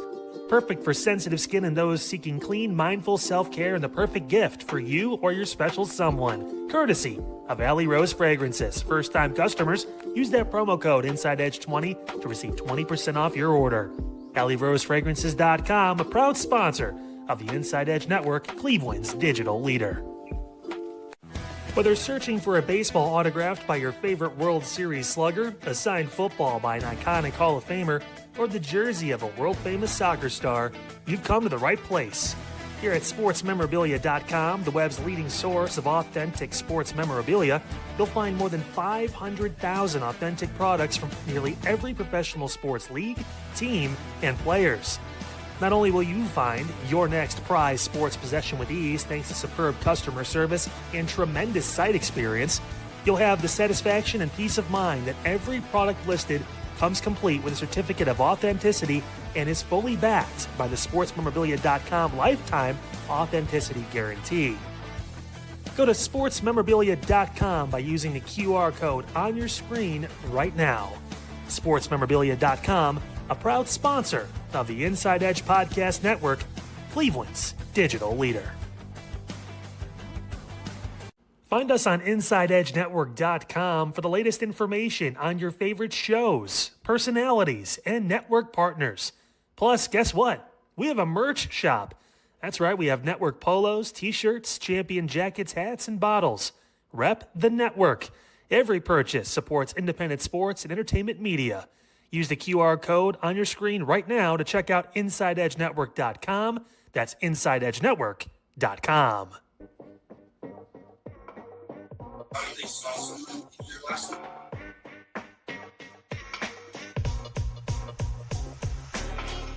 This is Midnight Run on the Inside Edge Network. Here's your host, Anthony Alford.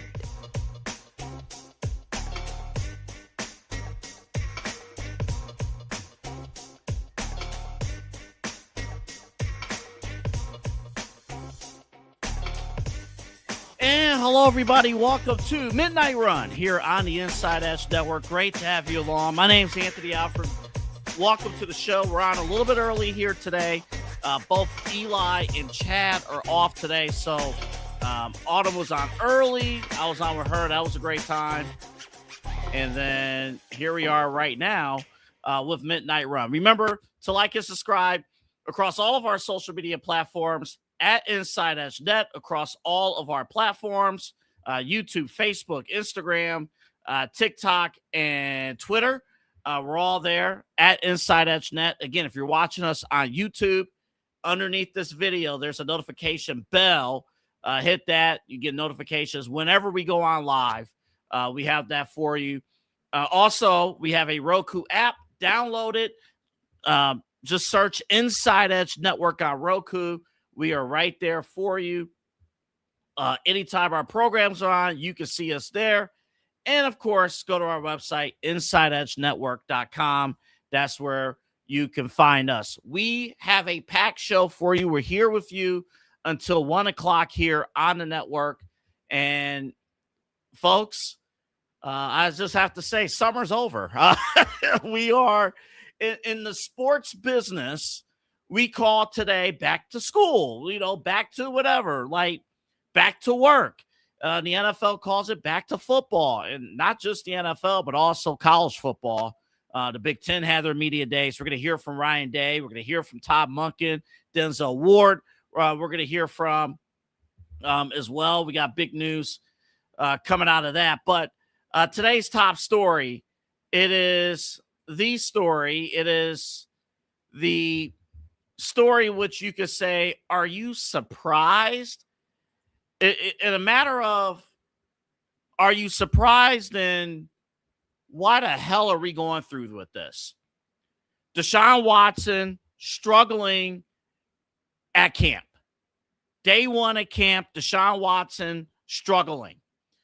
We're getting reports from various, those connected with camp today in Berea that Deshaun Watson, as a member of the Cleveland Browns, had arguably his worst practice.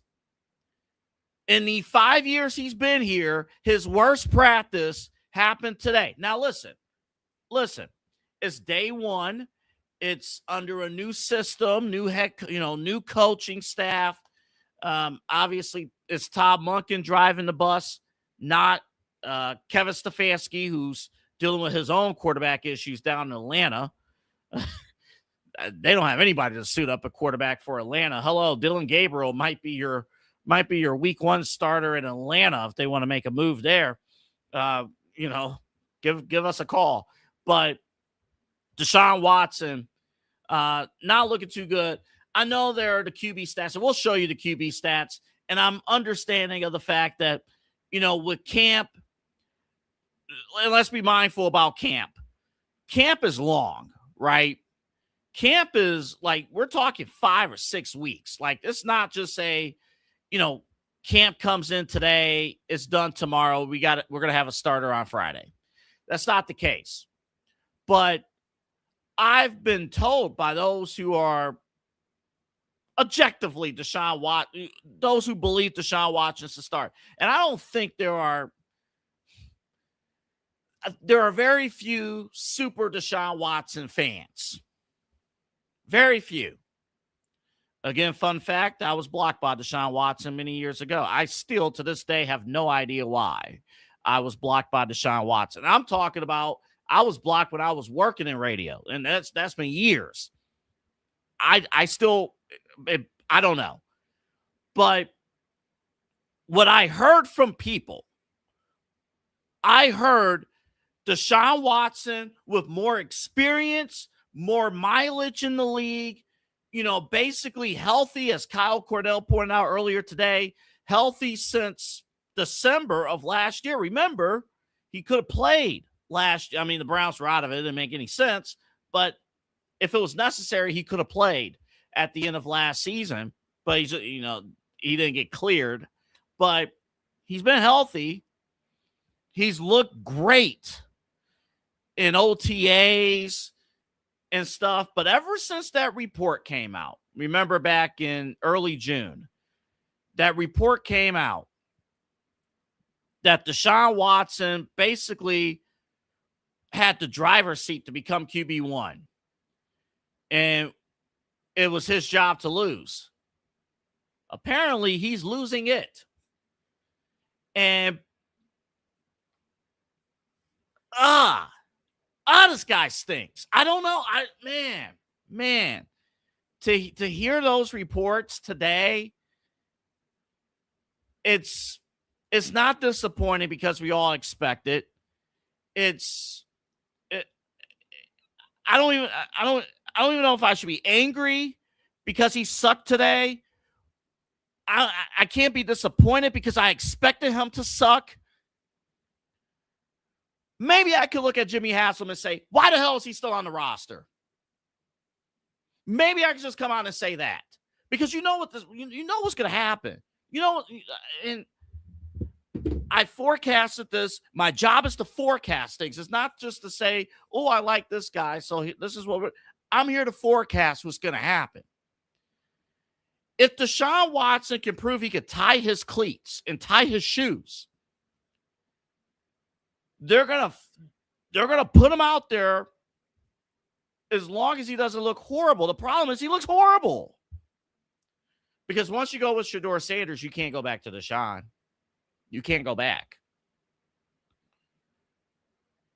It's real. They're desperate to prove that their 2017 Tesla still works. It still operates. It can still function in any way, shape, or form. But the truth is, we all know the reality. We all know the truth.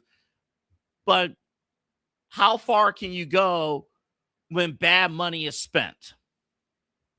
How far can you go? Tom Monken talked with the media today, I believe before practice, and this is what he had to say about the quarterback battle. Yeah, nothing's really changed. We anticipate alternating. First of all 4 quarterbacks are going to compete. They all won't get equal reps. Obviously, we will alternate just like we did in the spring, Deshaun and Shedeur with the ones. Easiest way for me to say that, and it still won't stop you from asking, not you particularly, but everybody in general, is the first game. And we're going to have a starter the first game, right? I mean, ultimately, I'm not going to decide who the starter is. They decide by their play. Their play decides who the starter is. I don't have any preconceived notions of how they played in the past or how they're going to play. I only can, with my eyes, judge. And guys got to play well around them.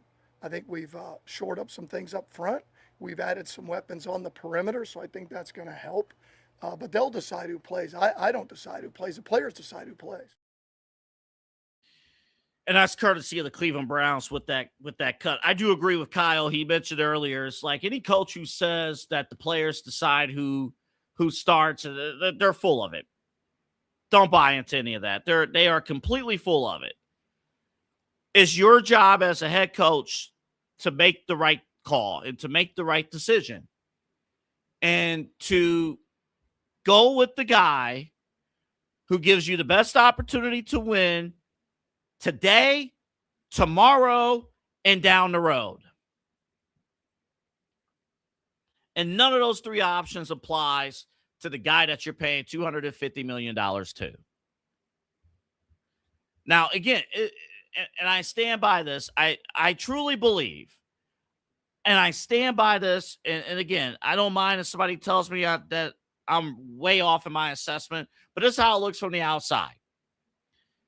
All the coaches, I'm not saying Todd Monken's not qualified for this job. I think he is. There's a breath of fresh air with training camp, somebody who's open and honest, somebody who's actually willing to openly talk and show personality to the team, different flavor.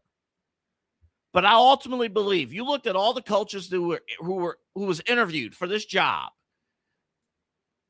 back in January and February. Everyone who was interviewed, in the back of my head and just the pit of my stomach, I'm sure there was a question asked to some of the younger guys who were interviewed. So what are your plans for Deshaun Watson? No, I'm not. I'm serious. What are your plans for Deshaun Watson? And I don't think any of those younger coaches who answered or who was interviewed had a legitimate answer to that question. Grant Udinski, Nate Scheelhaus, and others. I don't think they had a real answer about what they wanted to do with Deshaun Watson. Because there's only one correct answer, and that's toss that NFL career to the trash. That's the right answer. But you don't want $250 million worth of debt. And and more importantly, you don't want $250 million worth of failure on your record. So they brought in a coach who actually had a plan for Deshaun Watson. Again, to the credit of Andrew Berry and the Cleveland Browns to this point, the roster around the quarterback room looks very promising. Very promising. Hopefully, by the end of the season, we will know who our true wide receiver one is. And his name will not be Jerry Jeudy. It could be Casey Concepcion or Denzel Boston. It could be one of those guys. Harold Fannin coming along at the tight end position. So you have something there. Backfield's coming along. The big question, and we're going to talk Brown storylines, training camp storylines, not related to the quarterback in a little bit. But one of the big storylines is the offensive line. DeJuan Jones and Spencer Fannin, you got that competition going on.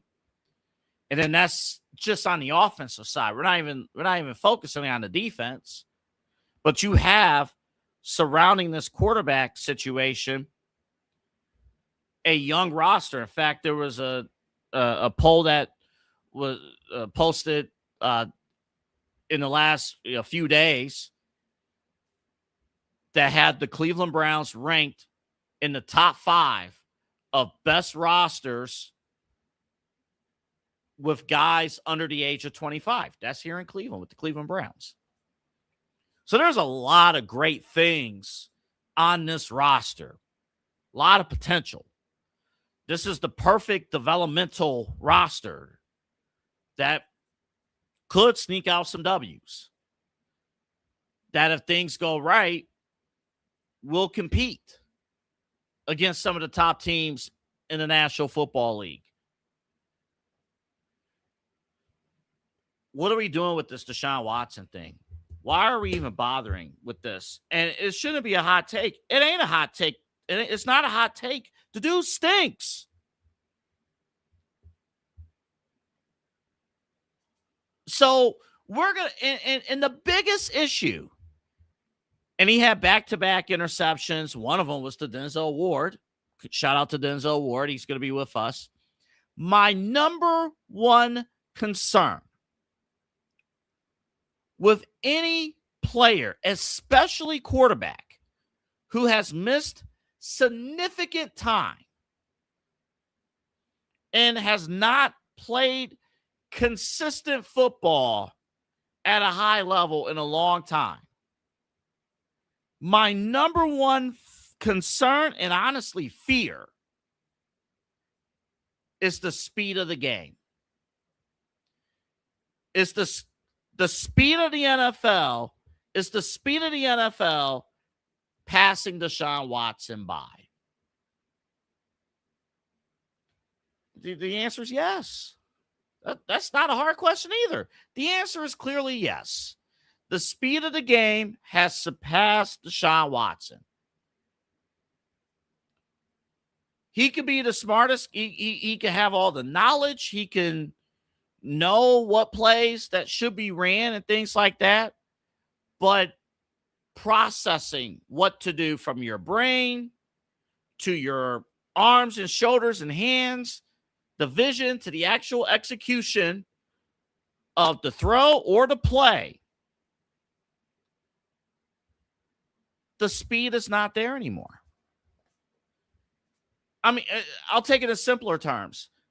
Imagine if for whatever reason you haven't driven a vehicle, let's say in 5 to 6 years or even a year, you haven't driven a vehicle. And 5 years later, okay, you could drive again. And you get back behind the wheel and you start driving. It's probably not the best idea to start on Interstate 480 on day one of you driving. Probably not the best idea to start in downtown Cleveland during rush hour traffic or getting ready for a Guardians game. By the way, shout out to the Guardians. They won today. They won back the Ohio Cup over the Cincinnati Reds. Probably not a good idea to start at a high-level traffic situation. Maybe the parking lot in your local residential streets would probably be the best course of action in terms of driving. That's the National Football League. No matter how good Deshaun Watson looks when Jimmy Haslam and Andrew Berry are coming down from their offices with their arms crossed, sunglasses on.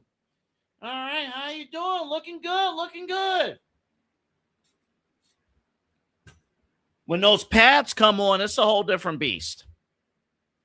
When everyone's operating at full speed, it's a different beast. When everyone's flying around, it's a different beast. It's a different story.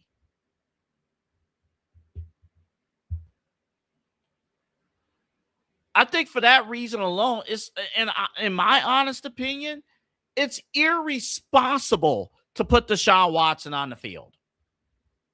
It's irresponsible. And if they go with what I think they're going to do and have Deshaun Watson start these preseason games, start week 1, start basically in September, he's going to fall apart by the end of the month. Then you're going to put in Shedeur Sanders anyway. He won't be prepared, but he's going to look better than Deshaun. And then he's going to win. And then Shedeur's going to win some games for the team, but it won't be enough because you lost all the games in September. And this dude Deshaun's limping off the field because he cannot keep up with the speed of the game.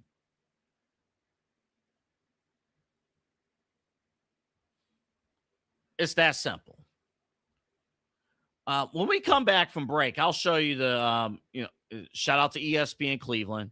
They have the QB tracker. I'll show you the stats when we come back from break. Also, we'll go over some of the other key storylines from the Cleveland Browns. You'll also hear from Denzel Ward, who is back. What is things looking like in his future? Denzel Ward signed. He'll be sticking around here in Cleveland.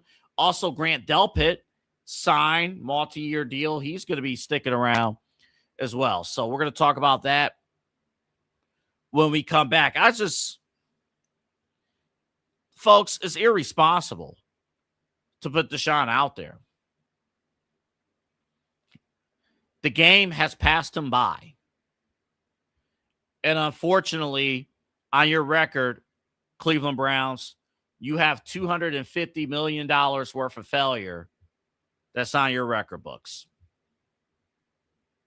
It is what it is. We'll take a break. Also, on next hour, we're going to talk Ohio State, Ryan Day, what he had to say. Also, we got a big interview coming up in the 12 o'clock hour. We'll tell you all about it. We're glad you're with us. This is a special extended edition of Midnight Run. My name's AA Anthony Alford. We're back right after these messages. So, guys, awesome episode of Unfiltered today here on the program. Got deep into the old Dr. Fauci stuff. You got to see it to believe it. I'm going to give you a hint. He pled the fifth. It was crazy. We talked about that. Got more into the Browns training camp. Hey, Deshaun Watson got the first day. Didn't look too good. Tomorrow on the program, did Shador get reps with the first team? How did he look? Should he just be given the job right now? Call it as it is. We'll talk about all of that. Plus the results of the poll. Which trio would you have rather had for the Cleveland Cavaliers? Would you have rather had possibly Darius Garland, Jaylen Brown, and Evan Mobley? Or are you happy with James Harden, Donovan Mitchell, and Mobley? We'll give you your results. You guys voted on the Facebook and the Twitter. All that coming up tomorrow and so much more on Unfiltered here all on the Inside Edge Network. I will see you at 5 p.m.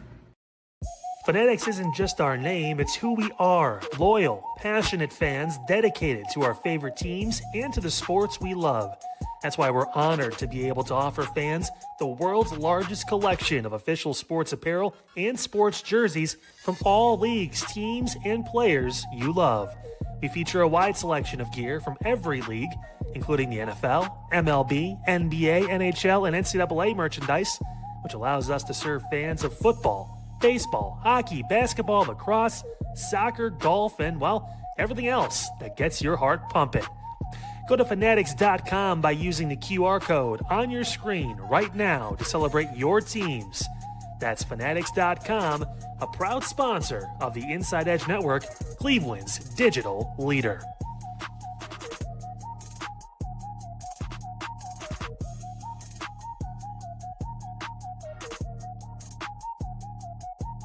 Small business owners are superheroes, but nowadays running your business means doing so inside your shop and on social media.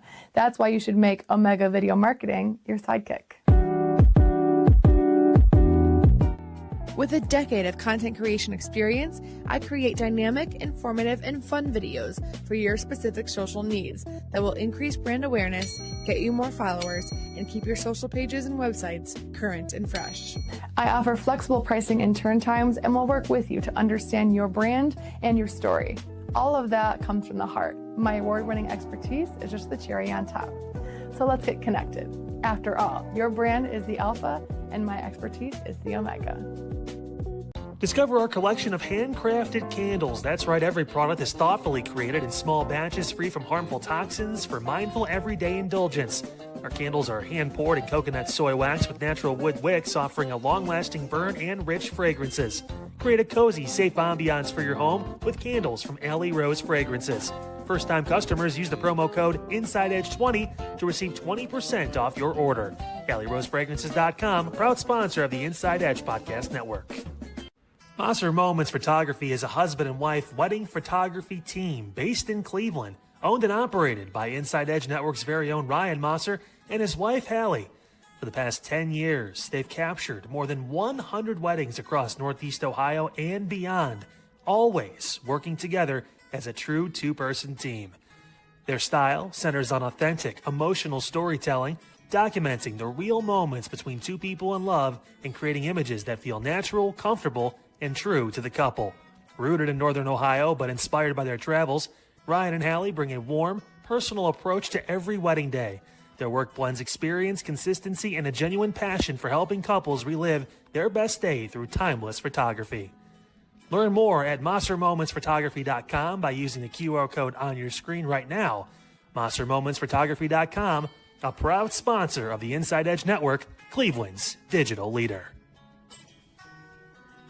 And we thank you for your support of the Inside Edge Network. And don't miss my show, Midnight Run, right here on the Inside Edge Network. You won't miss a single episode when you like and subscribe at Inside Edge Net. I think really just thinking about like I'm from Cleveland. You know, this is the city I'm from. I've always played in Ohio. I'm an Ohio kid, and it's just grateful to be able to come and play for my hometown team. You know, not many people get to do that. So just to be able to get back to this city, I feel that deserves win and deserves a lot more. I just want to be a part of that once we get this thing going. And that was Denzel Ward. Of course, Denzel Ward just signed a new deal yesterday. Signed a new deal, 2-year, $62.2 million deal. $52 million of that deal is guaranteed. And at this very moment, he is the highest paid defensive back in NFL history, according to Adam Schefter. It's the second time he has been considered the highest paid defensive back in NFL history. And of course, that story was first reported by Troy Dandy of Athletes First. And the Browns, that's his agency. They put that together before training camp practices begin. So that was Denzel Ward. And it is great to have. Look, listen. And then we saw the deal, of course, with Grant Delpit earlier today. Listen, the Browns have no issue paying who they need to pay, right? So they're going to pay their guys. Grant Delpit earlier today signed a 3-year extension worth $16 million per year, including $35 million guaranteed.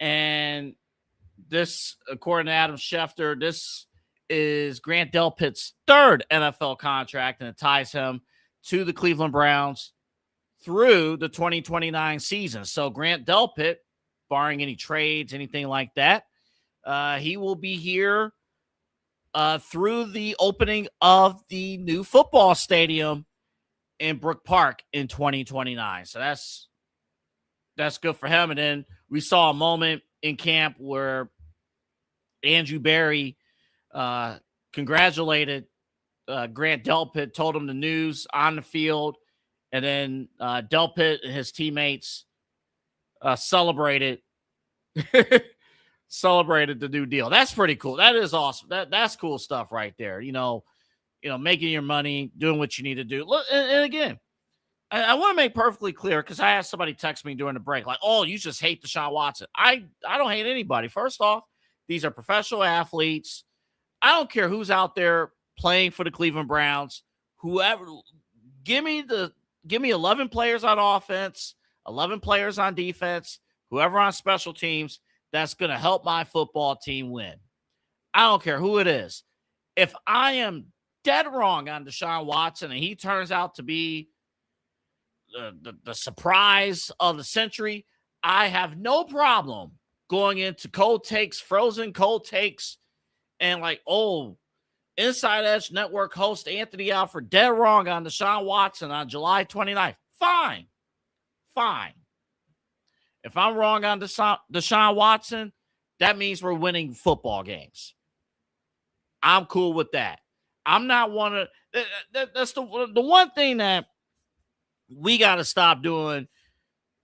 I'm not saying everybody does it as Browns fans, but there are some Browns fans. We got to stop doing this.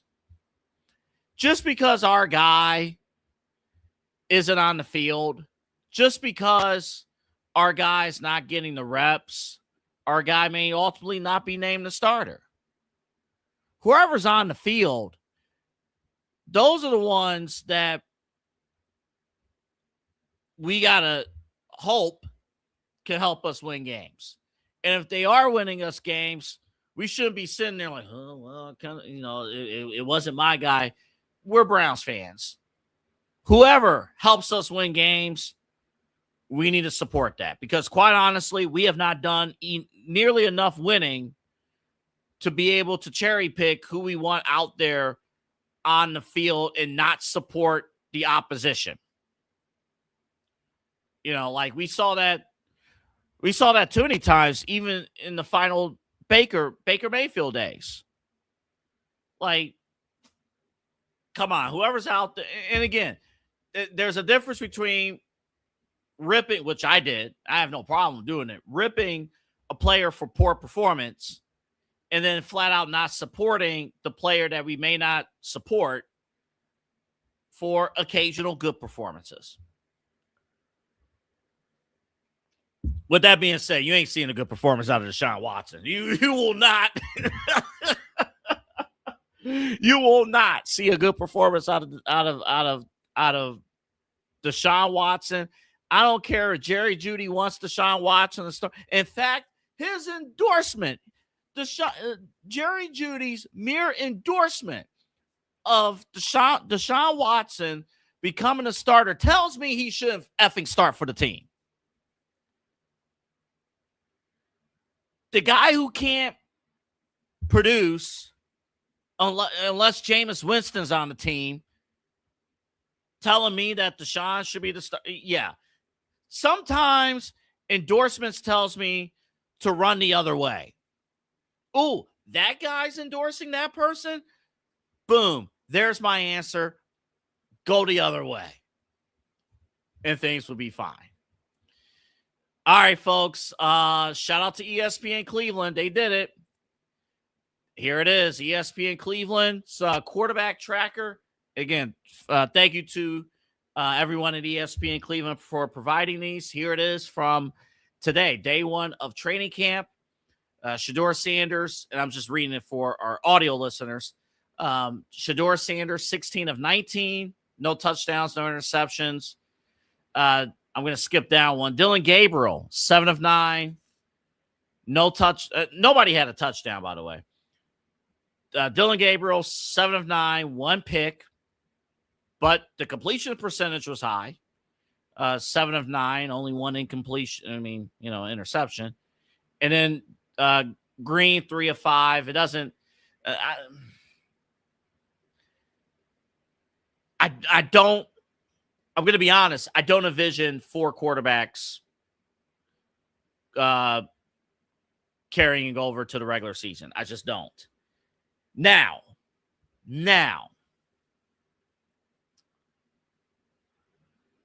I heard people mention that if Deshaun Watson wins the starting job, there is a possibility Shedeur Sanders would be traded. I don't think that's a good idea. Actually, I think it's a terrible idea because if Deshaun is starting, Shedeur doesn't have trade value. What are you going to trade him for? I mean, ultimately, yes, he's a 5th-round draft pick. I know, 1st round, 2nd round draft grade. He's a 5th-round draft pick. If you trade Shedeur Sanders, what trade value does Shedeur have if he's not starting? If he couldn't beat out Deshaun Watson, he doesn't have trade value. So it doesn't make much sense to trade him at all. But so I've heard that but with that being said, I do not envision a scenario where 4 quarterbacks rolls into the season. The more likely trade candidate is probably Dylan Gabriel. And you should be on the phone today, right here, right now, with the Atlanta Falcons, with Matt Ryan and the Atlanta Falcons, because I think Kevin Stefanski has an opening for Dylan Gabriel. Somebody who might fit a little bit more into that system, which is more play action, more, roll out quickly, get rid of the football type of system compared to the pro style offense that Todd Monken runs. But the big story today, Deshaun Watson getting the first team reps, 12 of 22, 2 interceptions, back-to-back interceptions. Again, that's courtesy of the QB tracker provided by ESPN Cleveland. And if you missed it, here once again, one more time, Todd Monken on how he plans to approach the quarterback battle this summer. Yeah, nothing's really changed. We anticipate alternating. First of all 4 quarterbacks are going to compete. They all won't get equal reps. Obviously, we will alternate just like we did in the spring, Deshaun and Shedeur with the ones. Easiest way for me to say that, and it still won't stop you from asking, not you particularly, but everybody in general, is the first game. And we're going to have a start of the first game, right? I mean, ultimately, I'm not going to decide who the starter is. They decide by their play. Their play decides who the starter is. I don't have any preconceived notions of how they played in the past or how they're going to play. I only can, with my eyes, judge. And guys got to play well around them. I think we've shored up some things up front. We've added some weapons on the perimeter, so I think that's going to help. But they'll decide who plays. I don't decide who plays. The players decide who plays. Yeah, and that's courtesy of the Cleveland Browns. So, yeah, I mean, you're going to find out right now, what's going on. And, and I said this before about Shedeur Sanders. He got to take the job. He has to make it undisputed that it is his. I give Shedeur Sanders credit when people wrote him off. Mary Kay Cabot had that report earlier in the summer about, hey, Deshaun Watson is very much ahead in the QB battle. Might as well name him the starter right then and there. I credit Shedeur Sanders, who and his team, these athletes, they read, they see everything, they hear everything. I credit Shedeur Sanders for fighting back at OTAs. If Shedeur Sanders would have laid down and not fight back during OTAs, then Tom Monken's not sitting here talking about there's a split quarterback battle. People are going to get equal reps. But Shedeur Sanders has forced the issue, but he's going to have to ramp it up even more. But I do like the approach. Start with, equal opportunity, kind of an equal opportunity situation, and build from there. Now, when do I want this QB battle to be decided? We tossed this question out on Main Event earlier in the week, and I've been thinking about this question all throughout. When do I want this QB battle to be decided? I'm going to answer that when we come back. Plus, other notable Browns training camp storylines as we are in it. We are in camp.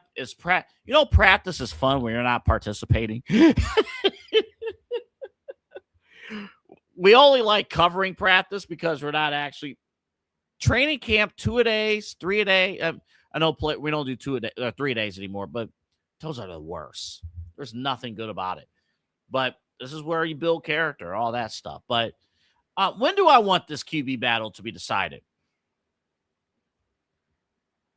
I would typically say sooner rather than later, but I'll explain next why I would not mind this getting dragged out until week 1 of the NFL season. I will fully explain the craziness of that.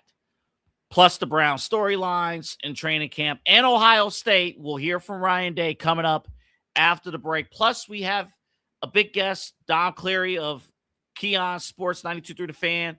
He's going to join us next hour as well. We're still loaded. Extended edition of Midnight Run. More to come right after these messages. Keon Sports is the leader in Ohio high school athletic coverage in written, print, and video streaming. From the latest news and results and written content to the high school football game of the week every Friday, Keon Sports has you covered. The vision of 15-time published author Vince McKee has become the most trusted site in Ohio high school athletic news. From podcasts to player profiles, Keon Sports is your one stop for all of it. Visit them today at keonsports.com or on YouTube at Keon Sports. Check out their socials on Twitter and Facebook as well. Clean energy, bold flavors, and no jitters. See why people won't shut up about Dubby. Clean energy, no jitters or crash. Whether you're starting your workday or getting ready to exercise, Dubby Energy helps you lock in and focus. With over 15 flavors to choose from, you can't miss. Order Dubby Energy right now by using the QR code on your screen and use the promo code INSIDEEDGE10 to receive 10% off your order. Dubby Energy, your energy-focused sponsor of the Inside Edge Network, Cleveland's digital leader. Discover our collection of body mists made with clean, minimal ingredients. Handcrafted with natural essential oils and clean ingredients, they offer a natural alternative to synthetic fragrances. Perfect for sensitive skin and those seeking clean, mindful self-care, and the perfect gift for you or your special someone. Courtesy of Alley Rose Fragrances. First-time customers, use that promo code INSIDEEDGE20 to receive 20% off your order. AlleyRoseFragrances.com, a proud sponsor of the Inside Edge Network, Cleveland's digital leader. Whether searching for a baseball autographed by your favorite World Series slugger, a signed football by an iconic Hall of Famer, or the jersey of a world-famous soccer star, you've come to the right place.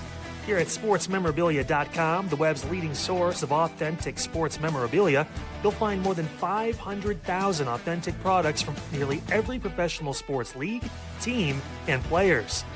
Not only will you find your next prized sports possession with ease thanks to superb customer service and tremendous site experience, you'll have the satisfaction and peace of mind that every product listed comes complete with a certificate of authenticity and is fully backed by the sportsmemorabilia.com lifetime authenticity guarantee. Go to sportsmemorabilia.com by using the QR code on your screen right now. Sportsmemorabilia.com, a proud sponsor of the Inside Edge Podcast Network, Cleveland's digital leader. Find us on InsideEdgeNetwork.com for the latest information on your favorite shows, personalities, and network partners. Plus, guess what? We have a merch shop.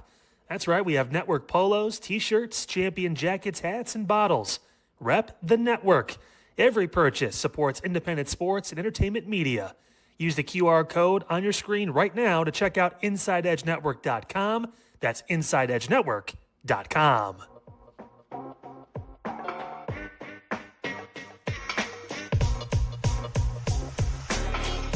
This is Midnight Run on the Inside Edge Network. Here's your host, Anthony Alford.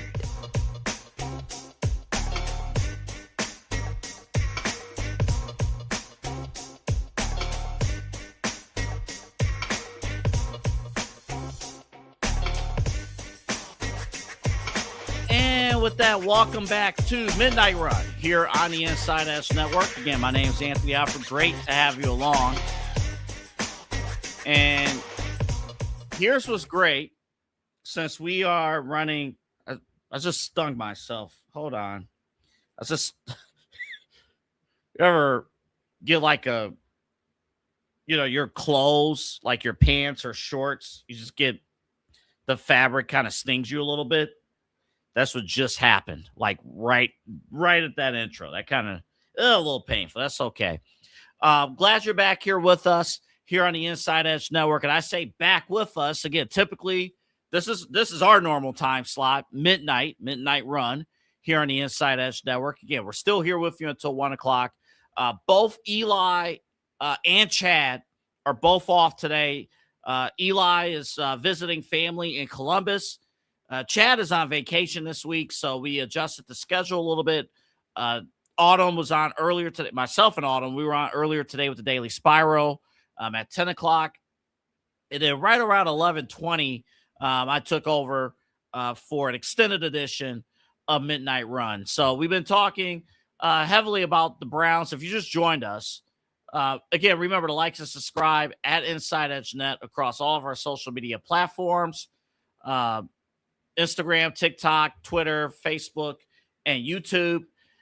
Remember also to check out InsideEdgeNetwork.com and check out and download our Roku app, Inside Edge Network. If you're just joining us here at midnight, Deshaun Watson was garbage. According to some reports out of day one of training camp, Deshaun Watson looked about as terrible as he's ever looked in a Cleveland Browns uniform in practice.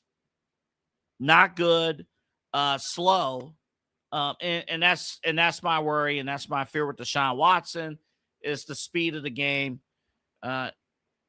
Is it going to pass him by? I think it will be. I think it's irresponsible to put him out there on the field. Let's talk about some of the other storylines, of course, that we're looking into with the Cleveland Browns.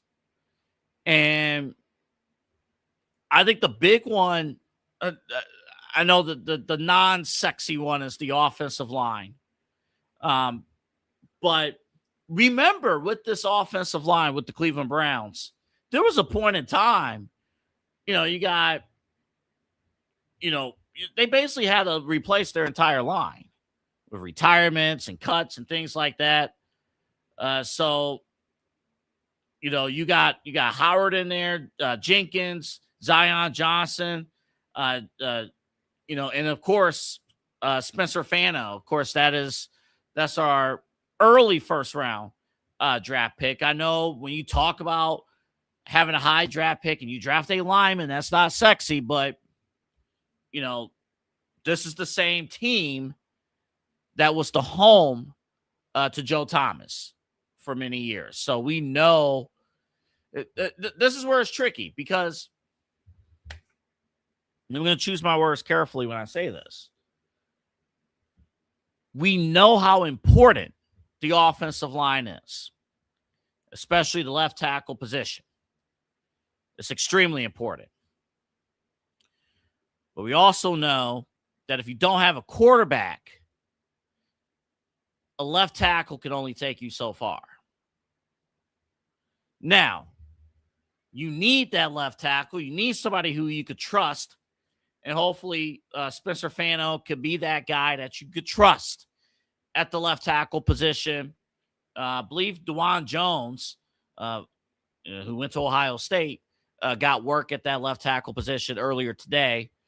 So that's going to be a battle within itself. Remember, DeJuan Jones, he has the size, been fighting injuries, but he hasn't been too bad operating at the offensive line. He's been playing out of position during most of his time with the Cleveland Browns, but he's locked in right now at that spot. But let's see if Spencer Fano can kind of pick up the speed. Again, remember, we got 6 weeks of camp to decide this. The other big story, the wide receivers. What's happening there? Of course, Cleveland Browns selected Casey Concepcion. See, this is the Casey I look forward to talking about. Not the Casey from Love Island, but hopefully Casey Concepcion. And I'm rooting for Casey Concepcion for 2 reasons. Number one, he's a Cleveland Brown. And number 2, in my Dynasty Fantasy Football League, I drafted him in our rookie draft. So I have a personal interest in watching this young man become successful. Just full disclosure, I have a personal interest in watching him become successful. But Denzel Boston is also there. So I like the strategy from Andrew Berry. You just got to hope that the players pan out. Otherwise, 6 months from now, we're going to go on the air and say that we hated this strategy. But let's be real. The Cleveland Browns, over the last several years, has had the worst wide receiver room in the National Football League. Jerry Jeudy is not a wide receiver 1. Under no circumstances should Jerry Jeudy be a wide receiver 1 on any NFL team. But on this team, he currently is wide receiver number 1. Too inconsistent. In fact, the only time that he has really proven his worth, Jerry Jeudy, was when Jameis Winston was under center. And again, we got to remember this too. The relationship between quarterback and receiver, obviously very important with football. You can have chemistry with one person, may not have chemistry with another person. But Jerry Jeudy has not had chemistry with Joe Flacco, Deshaun Watson, Shedeur Sanders, anybody else we put out there in the last several years. He is not Dylan Gabriel, nothing there. Just he has not produced at any point as a member of the Cleveland Browns, except when Jameis Winston was on the roster.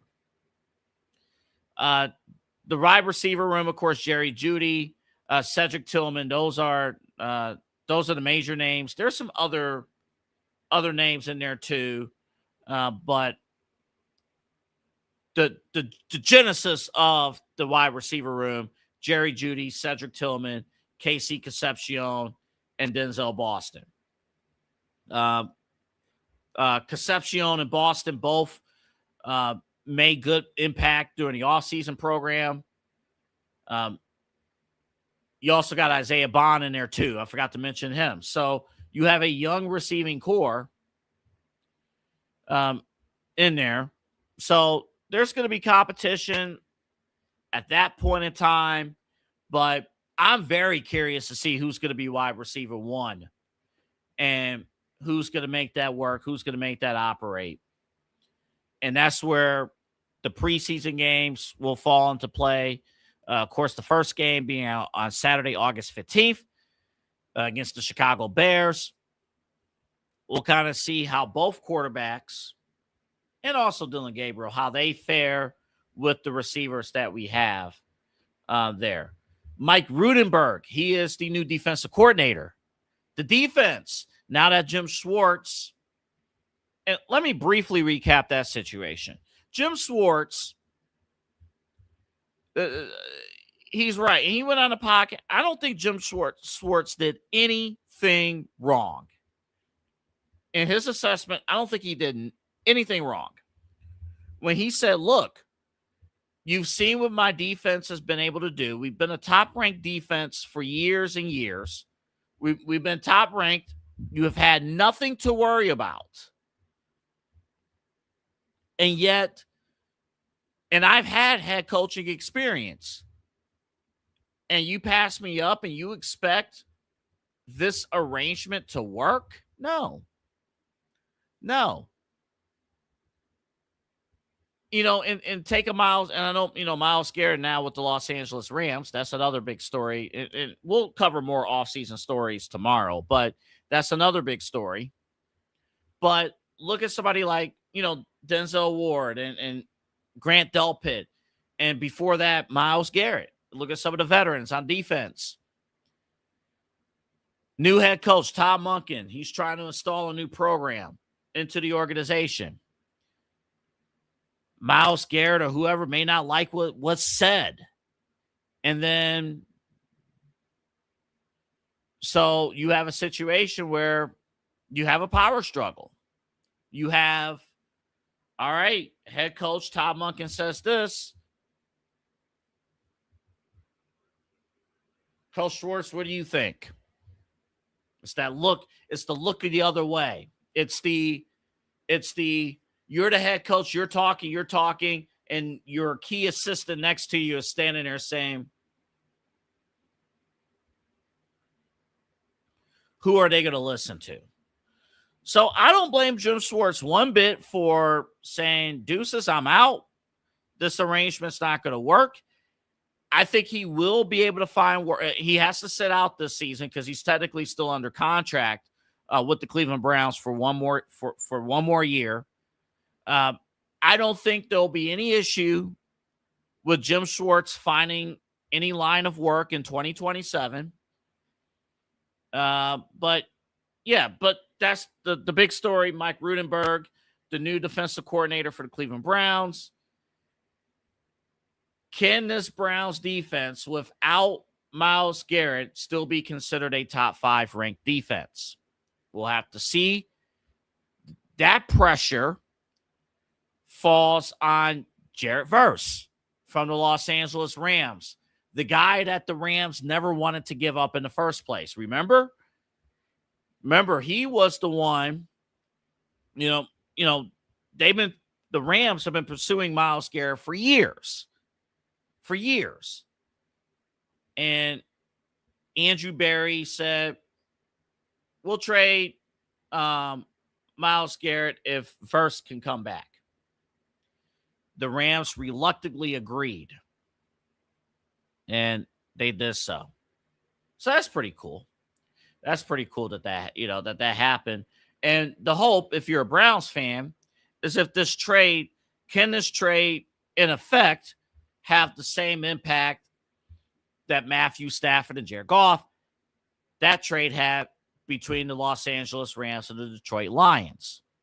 Yes, the LA Rams acquired the proven guy, future Hall of Famer, Myles Garrett, just like Matthew Stafford, future Hall of Famer.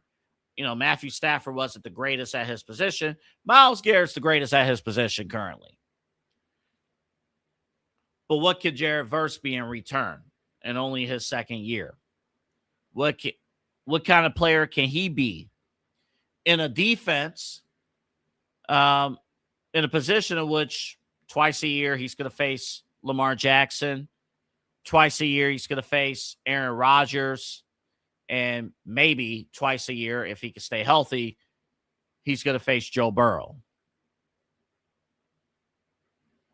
I find that to be very interesting. There are other key storylines that we'll get into maybe tomorrow and throughout the coming days and weeks, because camp is a long way. Things happen in camp. But I did pose a question heading into this midnight hour. Ideally, when should a quarterback battle be decided? When should it be decided? With all due respect to Dylan Gabriel and Taylor Green, with all due respect to those guys, it's Deshaun or Shedeur Sanders, right? I will share with you on the other side of this break my personal wish for how I want this QB battle to play out, because it's not necessarily the answer. It's not, I have an answer, but it's not just the answer itself. It's the way I need this thing to play out. Plus, we'll talk Buckeyes. Dom Cleary from Keon Sports. He's going to join us at the bottom of the hour.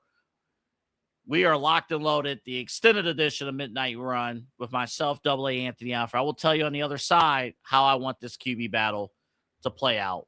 We'll take a break. We'll be back right after this.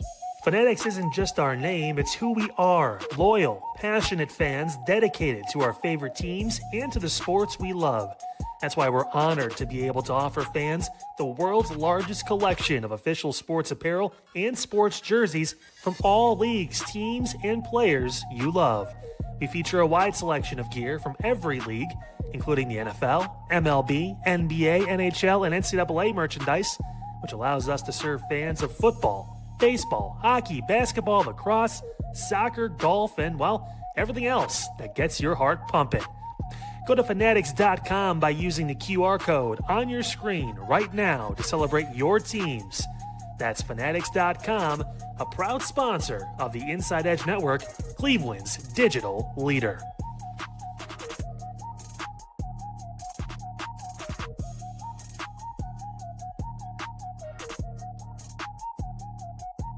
Small business owners are superheroes, but nowadays running your business means doing so inside your shop and on social media. That's why you should make Omega Video Marketing your sidekick. With a decade of content creation experience, I create dynamic, informative, and fun videos for your specific social needs that will increase brand awareness, get you more followers, and keep your social pages and websites current and fresh. I offer flexible pricing and turn times and will work with you to understand your brand and your story. All of that comes from the heart. My award-winning expertise is just the cherry on top. So let's get connected. After all, your brand is the alpha and my expertise is the omega.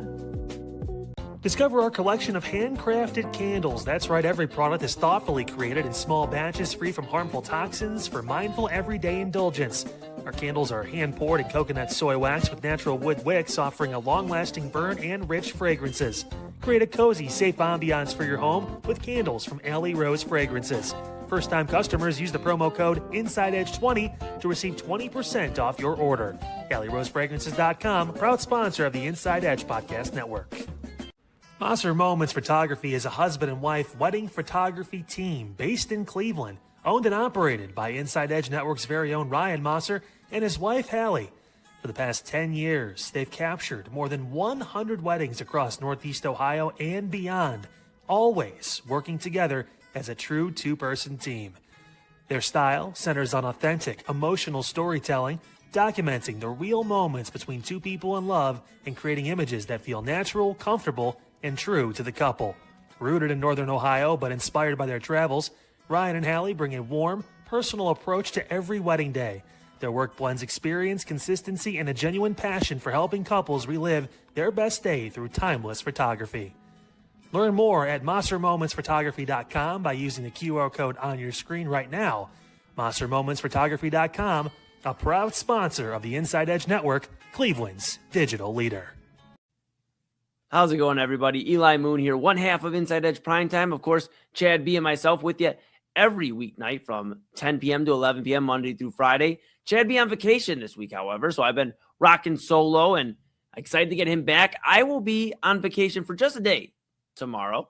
I will be visiting my brother in Columbus, who's been doing a great job out there down at Ohio State. We're going to go visit him, Papa Moon, Mama Moon, and myself. We're going to go see my little brother, and I'll be back Thursday, of course, for a very exciting Inside Edge Prime Time. I'll get to recap my birthday. It's my official birthday on Thursday, so we'll talk about that. And, of course, we'll have a lot more to get into. I'm sure that some MLB trade news will break by then. We're getting closer to the deadline and so much more when it comes to Inside Edge Prime Time. Of course, we wait for Chad B to get back next Monday, but the show will rock out this week for the rest of the week. Now, keep an eye out because tomorrow, as I mentioned, I'm off, Chad's off.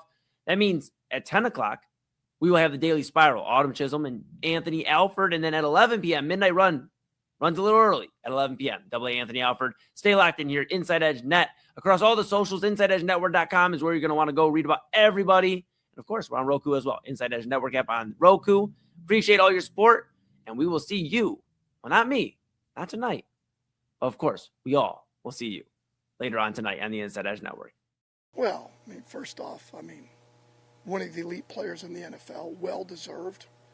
And at this point, which is really cool, is you get paid for what we anticipate to get.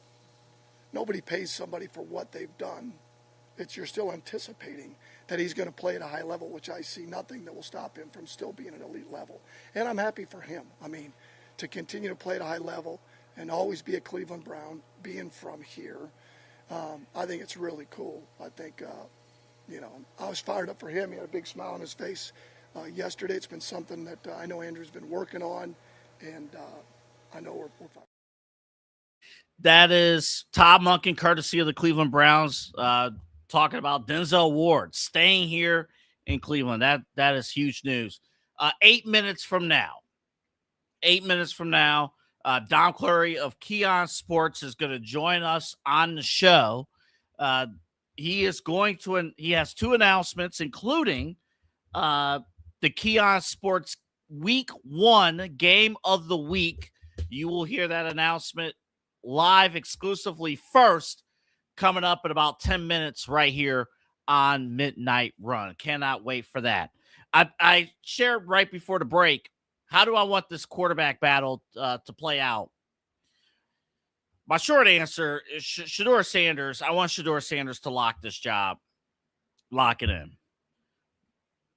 But I would not mind this thing dragging out until week 1 of the NFL season, going into week 1.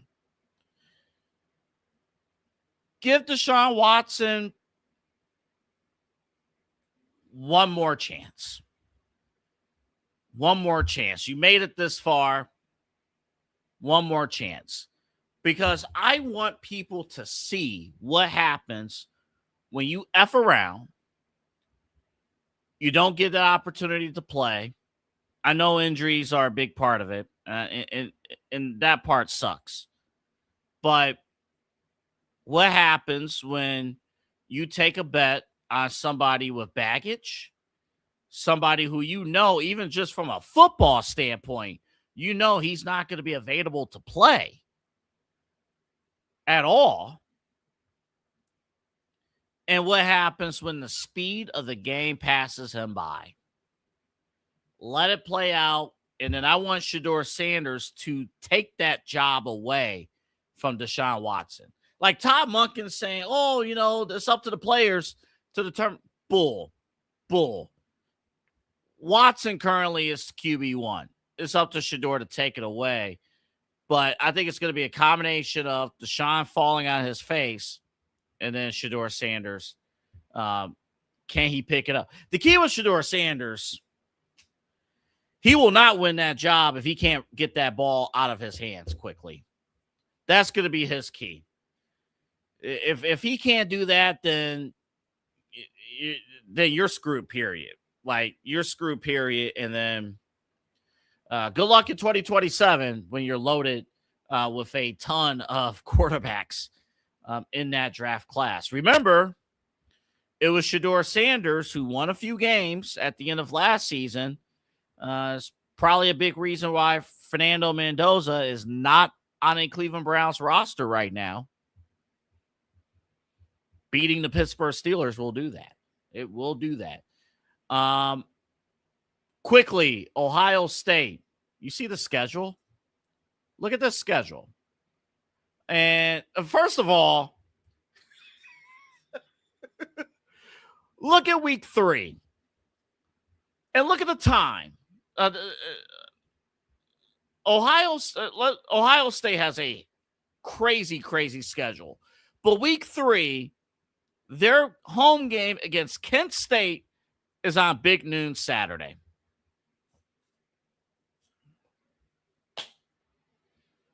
I have no words. I have no words.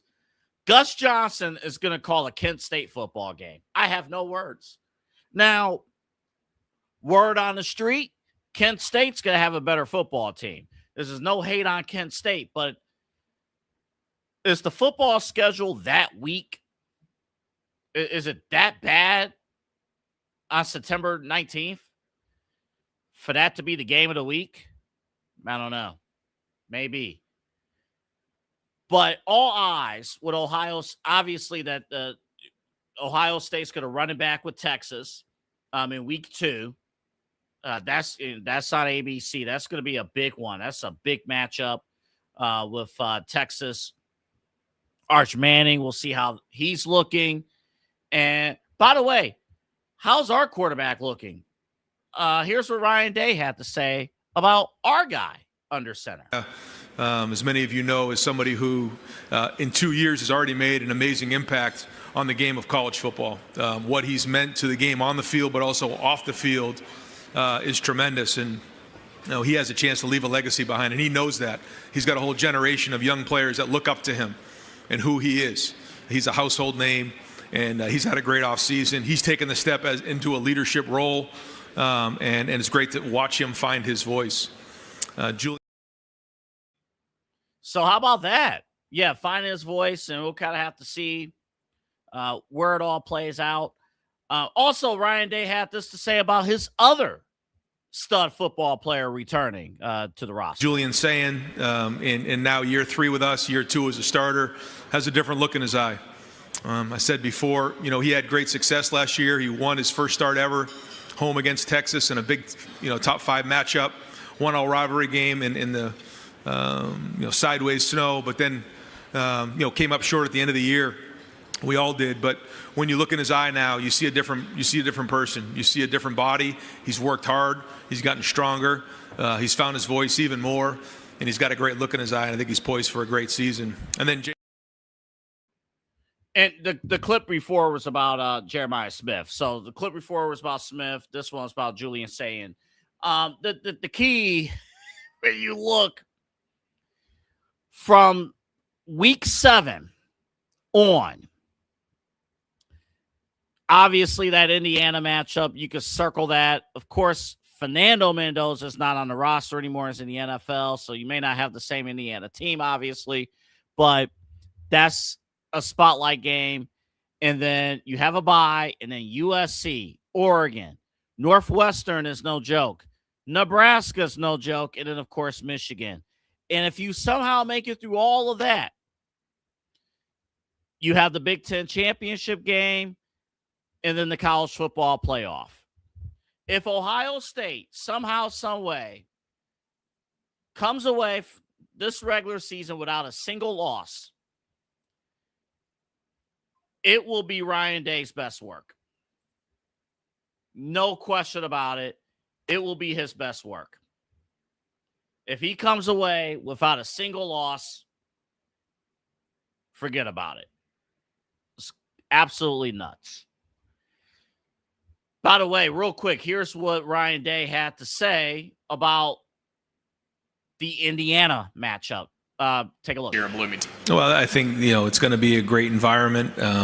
We haven't played since Coach Signetti's been at Indiana, but I know that, man, the atmosphere there has changed and it's really ramped up there. So that'll be another game on the road that we're going to have to really prepare for and play well. But you got to give them a lot of credit. It starts with the quarterback and how he played last season, and then I don't think enough people give enough credit to that defense and how well they played. We look back on the game that we played in the Big Ten championship game, and look at some of those key situational things that we should have done a much better job with, and we take ownership of that, and we had to get that better. They won in those situations. If we win those situations, the outcome's different, but that's football. And that's where we got to be better and make sure that we're ready next time when those opportunities come up that we make the plays. And that's going to be huge. And again, courtesy of Ohio State. In the Big Ten, of course, they have their media days. And we're going to tap a little bit more onto the college front coming up. Dom Cleary of Keon Sports.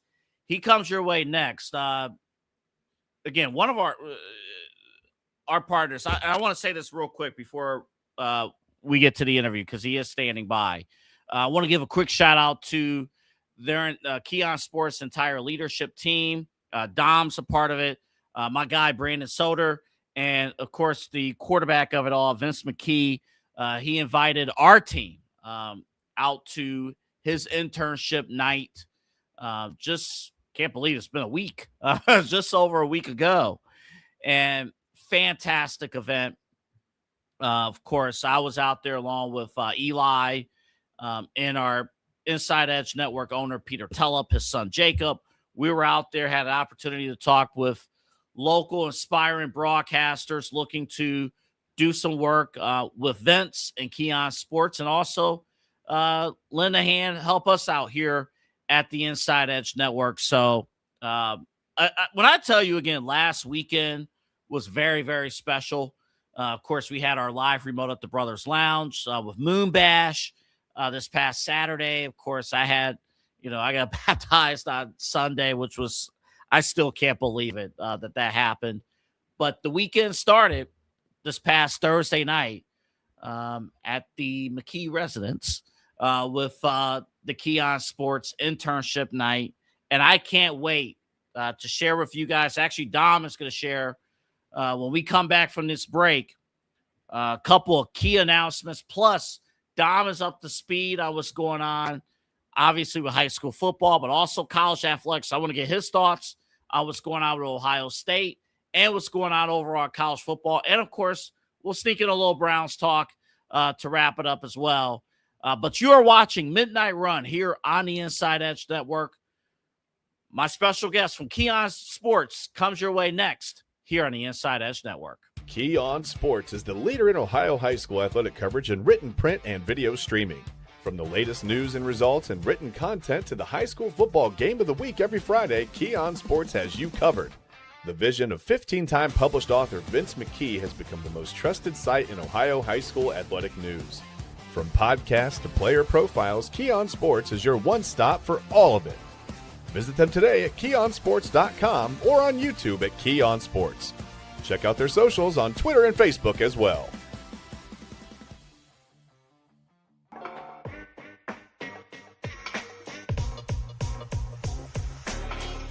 This is Midnight Run on the Inside Edge Network. Here's your host, Anthony Alford.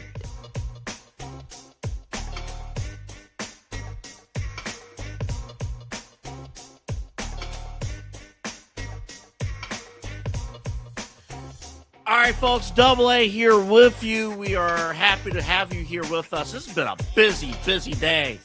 My guy over here from Keon Sports, Big Dom, is here. Dom Cleary, of course, of Keon Sports, also 92.3 The Fan. We have known each other for a long time. He's one of my favorite people when I worked at The Fan. Man, just can't believe, Dom, 3 years ago? My goodness. Yeah. 3 years. And I was fresh out of college, and there you were at midnight screaming into the microphone about the Cavs or something. I'll never forget it. Mind you, you know what? I was covering the Knicks series in 23. Oh, And I'm a Knicks man. fan. Yeah. So we had fun with that. Yeah. We still do. We still have people that call in just to like tease me, which is nothing to tease about anymore, I will say. But there are people that would call in to make fun of me when the Knicks would lose. Like on in like January, people would call to me. Board up. Not a personality. Yeah. So Dom, is this the point of the interview where I'm supposed to congratulate your team for winning the title? You can congratulate me for all my hard work and dedication to the New York Knicks, or all the time and money I've spent on that darn team. My goodness. Well, Dom, thank you for coming on the show. We got some Ohio State, a little bit of Brown stuff we're going to get to in just a second. But you are here, obviously, on behalf of Keon Sports, part of the leadership team. Of course, Vince McKee. We have the partnership going with KeonSports.com, which you should check out, of course, for all your latest sports, entertainment stories. And Keon Sports is huge with high school football. And Dom, you are here with us because you have two announcements to break right here on the Inside Edge Network. Yeah, so we have two big ones. Just got confirmed that I can't talk about these two things. I'm excited. We have a broadcast team that consists of Brandon Soder, who was on 93 The Fan at one point.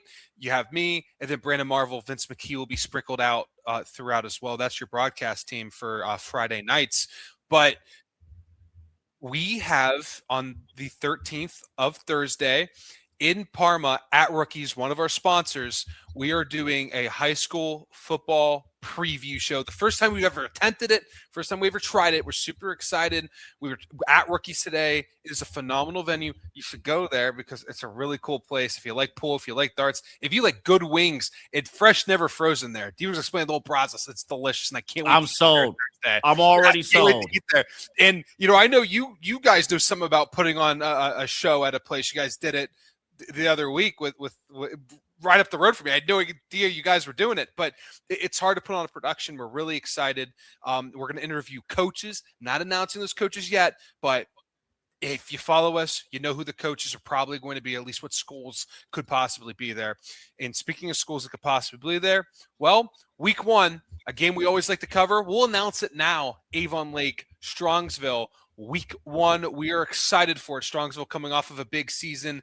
Avon Lake looking to redeem themselves after one of the most disappointing seasons I've seen from them since I've been a part of it. I expect them to be a lot better of a team this year in Strongsville. They're looking to keep this train rolling after that disappointing loss in the playoffs against Medina. So we have an exciting week one, not revealing anything else, still waiting for some things to click here of what games we're going to cover. But I'll tell you what, AA, this is the most excited I've ever been for our football schedule. We have some great games. If everything falls in place, this is going to be, every game could go to the wire. That's how good this schedule is. So just to recap, Avon Lake versus Strongsville week one. At Strongsville, yeah.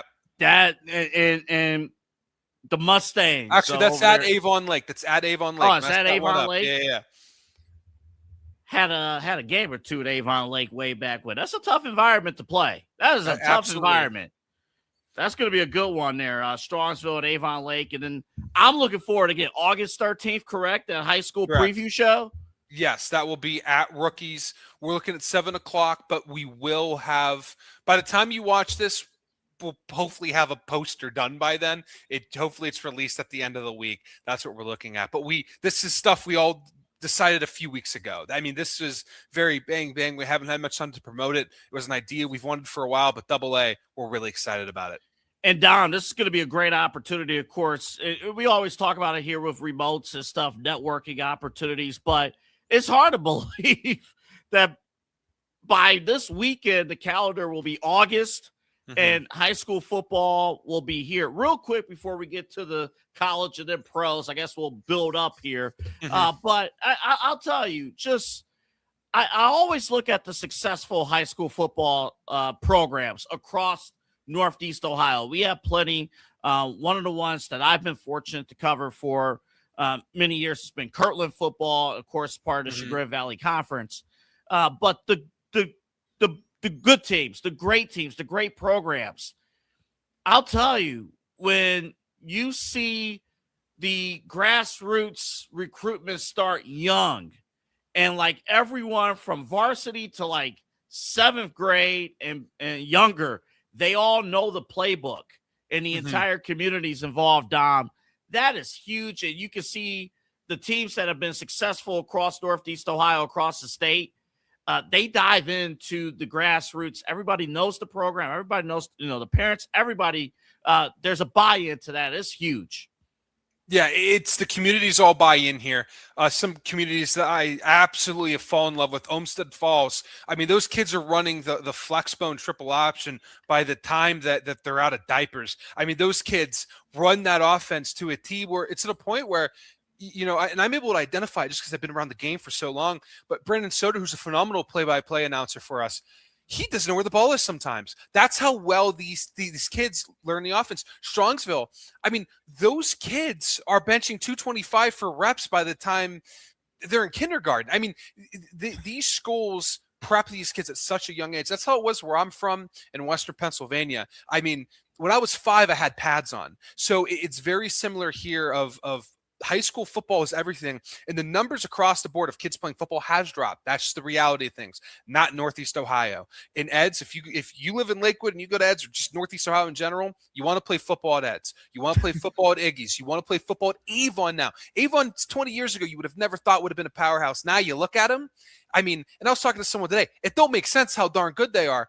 I'll tell you what, those kids, they must eat their Wheaties and drink protein powder as soon as they're out of the womb, AA. These kids are huge. They're strong. They're dedicated, and they're really smart football players. If you ask any coach in the area how smart these kids are, you can tell that they're in the film room nonstop. It starts from a young age here, and the communities are completely bought in, and you can tell by the support in the stands, by the parents that show up, that their kids aren't even on the team. They're in the band. Their kids are cheerleaders or whatnot and so forth. There's a lot of support for these kids, this community, and that's one of the biggest reasons I fall in love with Northeast Ohio football as someone who's an implant, not even from here.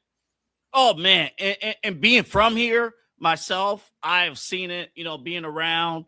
And that's why I love high school football. To me, high school football, especially here in Ohio, is the purest form of the way the way sports was meant to be.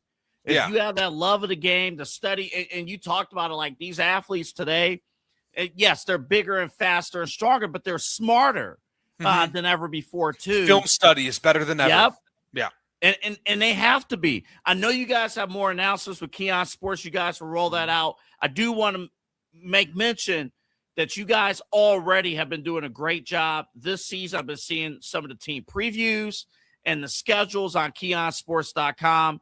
And your entire team, led, of course, by Vince McKee. You guys have done an unbelievable job already. I'm imagining, Dom, you guys have more. And I love to see these training camp reports from local high schools here in the area. Those are fantastic. Yeah, and shout out to our video team. I'm going to mess up his name, Chris Granu.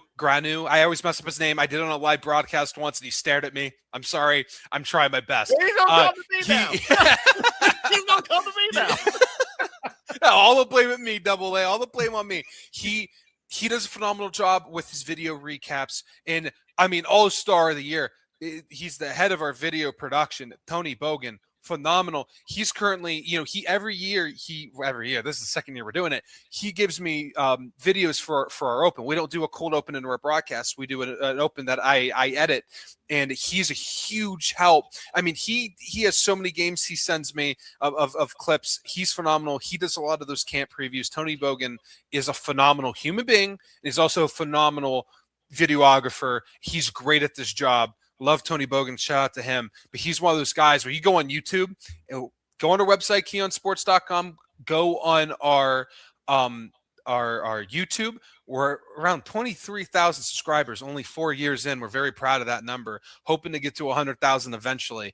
But also Instagram as well. You'll see Tony Bogan's work all over those sites. He does a phenomenal job with those recaps. And high school football season starts, it really started a few weeks ago for us.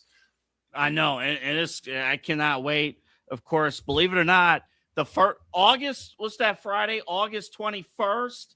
Yeah, Friday, That's August 21st. Yeah. Yeah, we're really excited about that. Can't wait for the Shoreman to host the Mustangs. One of my favorite venues there. Hate the steps going up all the way. I shed some pounds from the last time. I was about 275 last time I was on those steps. I'm 242 now. So I'm going to have a little bit of a better time going up those steps. But, I'm still a big fella. So, that and Byers, I feel like I'm going up those steps for like a month. Oh, Yeah, it's horrible. I was going to say, I remember doing a game at Byers years ago. And doing the game was fun, but the equipment and going up those steps. It's tough. I mean, they accommodate you there. The folks at Byers are phenomenal. But, I mean, it is hard working your way up those steps, man. I tell you what, when you're 275 carrying all that equipment, you might as well be having a horse on your back. I mean, it's horrible to play. It's horrible. We're going to keep you on the ground. We're going to go to the sled over there and start pushing. Start pushing out there. All right, Dom. It's great to have you here. Of course, you guys got more announcements to come. Keep track of KeonSports.com and, of course, on the socials. But, Dom, I got you here, too, because of your football knowledge. And I want to start with college. Actually, this has been a very busy day in football news today. Ryan Day in Ohio State had their media days today with the Big Ten. And I forgot. Dom, have you looked at Ohio State's schedule this year? I have it right in front of me, AA. Yeah. It's a weird schedule because you're used to seeing cupcakes all over the place.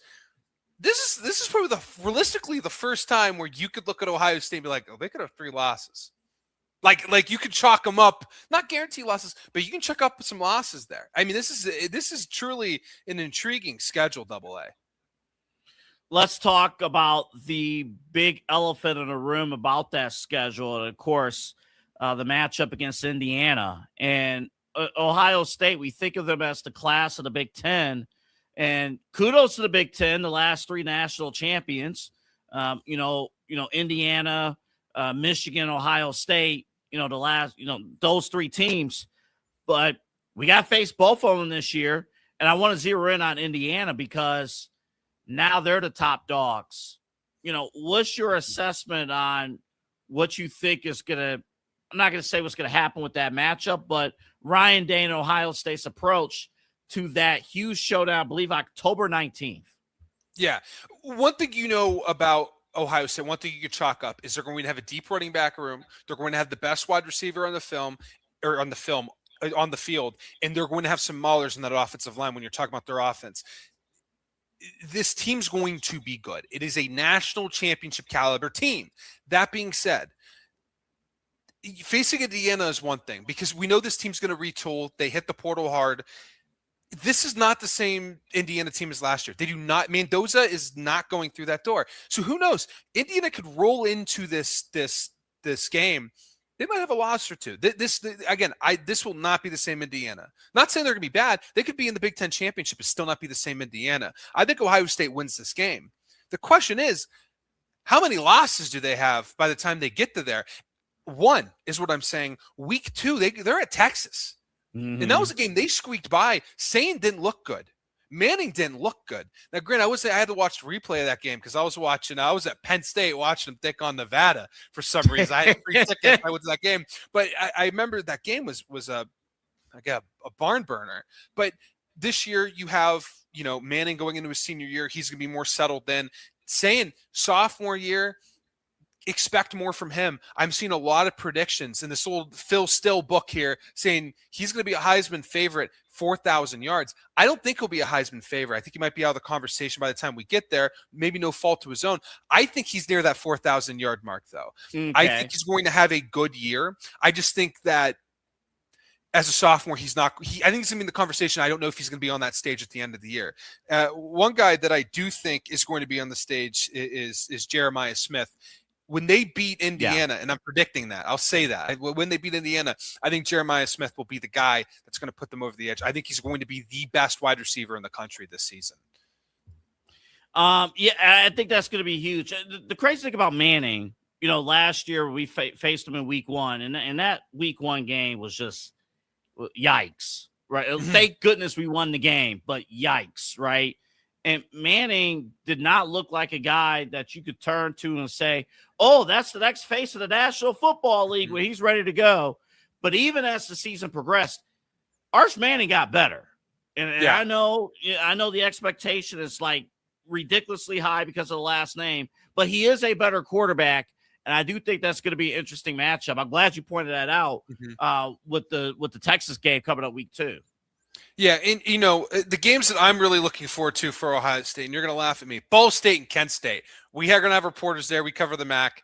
I have to shout that out. We always send people out to Ohio State every year.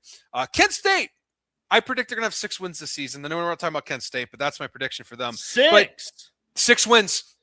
I think they make a huge jump.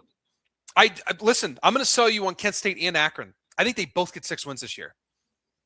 No, actually, I think Akron has 7 wins. I think Akron competes for the MAC championship this year. That's my hot take. Okay.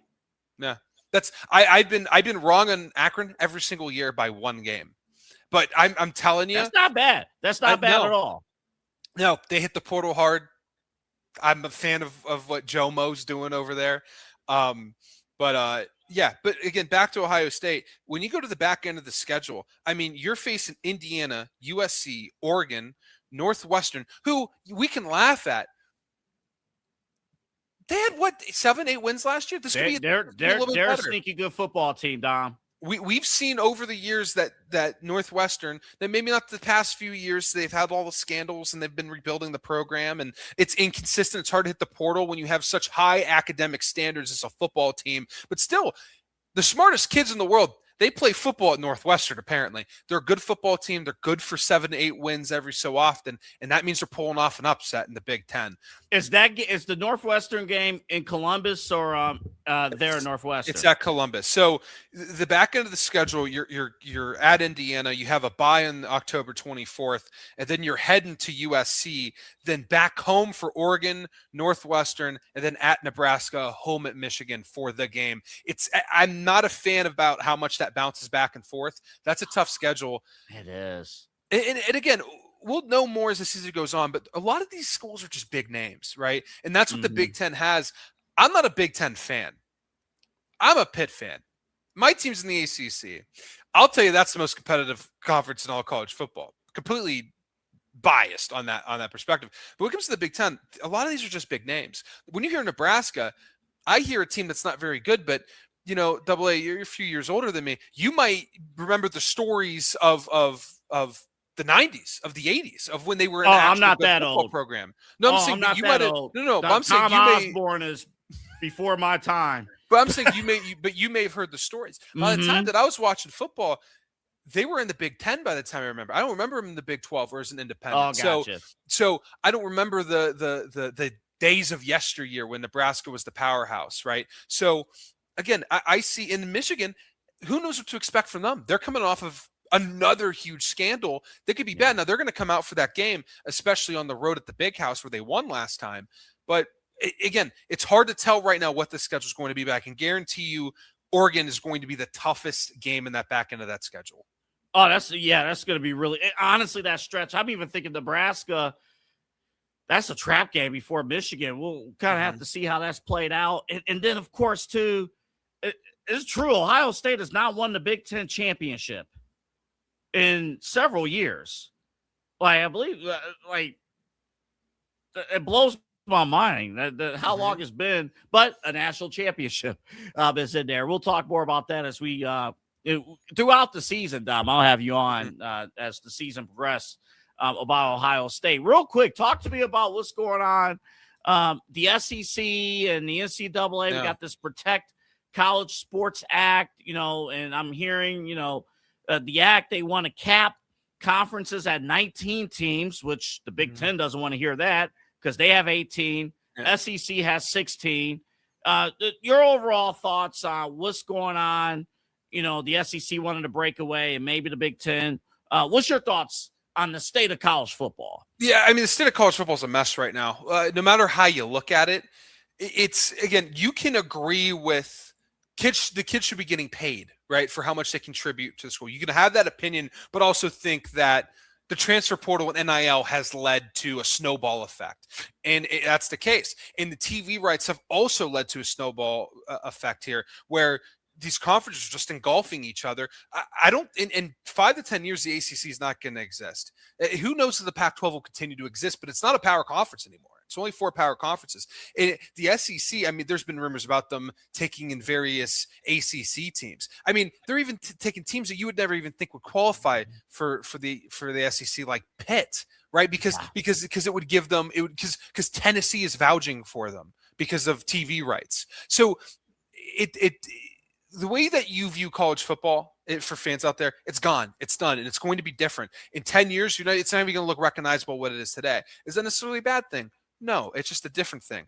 The SEC is trying to break away and start their own thing.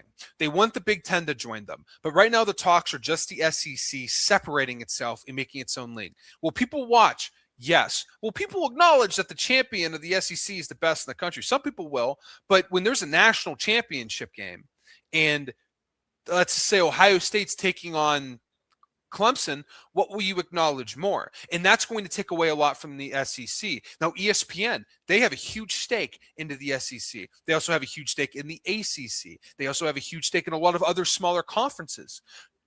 They don't want those TV deals to fall in value, right? So the next time they negotiate with, let's say, the Sun Belt. I don't even know if they have the contract for the Sun Belt. Let's say they want to negotiate with the Sun Belt. Well, Sun Belt's not even a part of the main thing anymore. So why that value is going to drop down? ESPN's going to lose money. So they don't want this unless everyone leaves with them, right? Not everyone, right? They don't care if the MAC joins with them. They want the ACC. They want the Big Ten. They want not the Pac-12, maybe the Pac-12. They want the Big 12. They want the Big 10. They want them all to come together and start their own thing.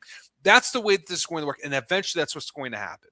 Is that you're going to have a commissioner of college football and they're going to overlook the power conferences. And there's going to be a day where the Cinderella MAC school is not going to have a chance to win a national title. And that's kind of how it is now, but that's just the reality, right? I don't think it's going to happen right now. I think the SEC is stuck, right? They can't leave. If they leave, they're not good for them. They need everyone to join in with them, or these are just empty threats. I wouldn't be too worried about it right now. But down the road, I guarantee you the NCAA is either just going to essentially have Group 5 teams, or the NCAA for football is not really going to exist outside of the FCS programs and below. And the thing too, Dom, you got the bowls, I believe, have nothing to do with the NCAA itself anyway. No, like it's they're their own thing. Yeah. Yeah, it's its own thing. So the reason why I know this, and you could laugh at me for this, is that the college football video game, all the bowls are in there with the stadiums and the sponsors, but the NCAA licensing is not. Right? It's not the NCAA college football championship. It's just the college football championship.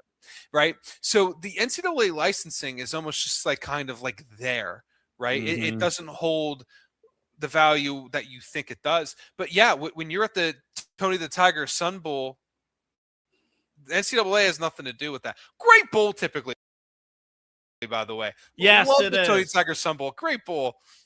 It's right up there with the Pop-Tart Bowl. It's right up there. It's just I hope in the video game they actually show the halftime ceremony of the Pop-Tarts. They do. Popping out. They do? Mm-hmm. Yeah. Oh, my. I'm sold. The hell with the national championship. I want it in on the Pop-Tart Bowl. You know what? My favorite thing is it all started with the Duke's Mayo Bowl, where they were pouring mayo on South Carolina's coach, and then it just kept going. And then everyone's like, "Well, if they're doing that, we should pour Frosted Flakes on our coach at the Tony the Tiger Sun Bowl. What if we cooked the trophy into a giant toaster, a live mascot, a giant toaster, and the players get their sweaty, grubby hands and eat him?" Like, it's the most disgusting thing, but it's like, I love it. It's college football. It's wacky. I'm a soccer fan. I like wacky stuff. College football gives me the wackiness that I want. We're out of time. I want to sneak in one more question about the Browns. Today was day one of camp, and according to reports, Deshaun Watson didn't look that good. He was picked off back-to-back passes. Again, it's camp. Yeah. We don't know what the what the coaches and stuff have, but what's your overall thoughts on the reports you've been hearing about day one of camp and where you see the quarterback battle going. Surprise, surprise. Day one of camp, bad news coming out of the quarterbacks, right? No surprise from the Cleveland Browns. They're telling us stuff we already seen with Deshaun Watson. He is not the guy in Texas competing for the MVP. He's a shell of himself. He's older. Think he's kind of running. I think he's already ran his course with the fans. I don't think he has too many people defending him anymore. But this coaching staff has to do their due diligence. You have a coaching staff that does very well with scrambling quarterbacks and helping them become passers. You've seen that before. When Monken was in Baltimore, he helped Lamar Jackson hit another level. I know last year he struggled, but before that, he hit another level with Monken. You got to see what you got. It's the first day. They're not even wearing pads yet. I don't think he has an offensive line in front of him. He's still figuring out the reads, getting comfortable with his new wide receiver room. I mean, he hasn't been throwing to these wide receivers since 2 years ago, and it's a completely different room. Jerry Jeudy is the only guy in the room. I don't think he even threw to Jerry Jeudy. I think Jerry Jeudy was added by the time he was hurt. So you have an entirely new room he has to deal with. Give him time. Have him work it out. But eventually, you got to have the discussion. When do we let Sanders either crash and burn or soar? Because that's what you got to do with the rookie, especially when it comes to these reps. Let him fly or let him crash. And then you find out if he crashes. All right, that sucks. He's not our fifth-round quarterback wasn't our guy. We get a top pick next year. But if Watson does good, you win 6 games, you're drafting 13th and you can't get a quarterback. So you got to go with Sanders, see what you got there, see if you can mesh with these young wide receivers. But right now you got to do your due diligence with Deshaun Watson, see if there's any gas left in that tank. Got to figure something out. I think it's obvious, but of course, money and all the politics and stuff involved. It's hard to let that money set. And when you have a coach that thinks that he can fix him, and all these coaches think that they can fix a talent. And Deshaun Watson's a tremendous talent. Let's be real here. I mean, we can have an argument all day about the person. We can have an argument about the past and everything that we know about it, not to get into detail about it. But there's talent that was there. Can it be revived? They have to figure out if there's anything they can do to get that talent out. Because if you can make him what he was in Houston, you have a team that can compete for a playoff spot. I don't think they will. I don't think he'll be that.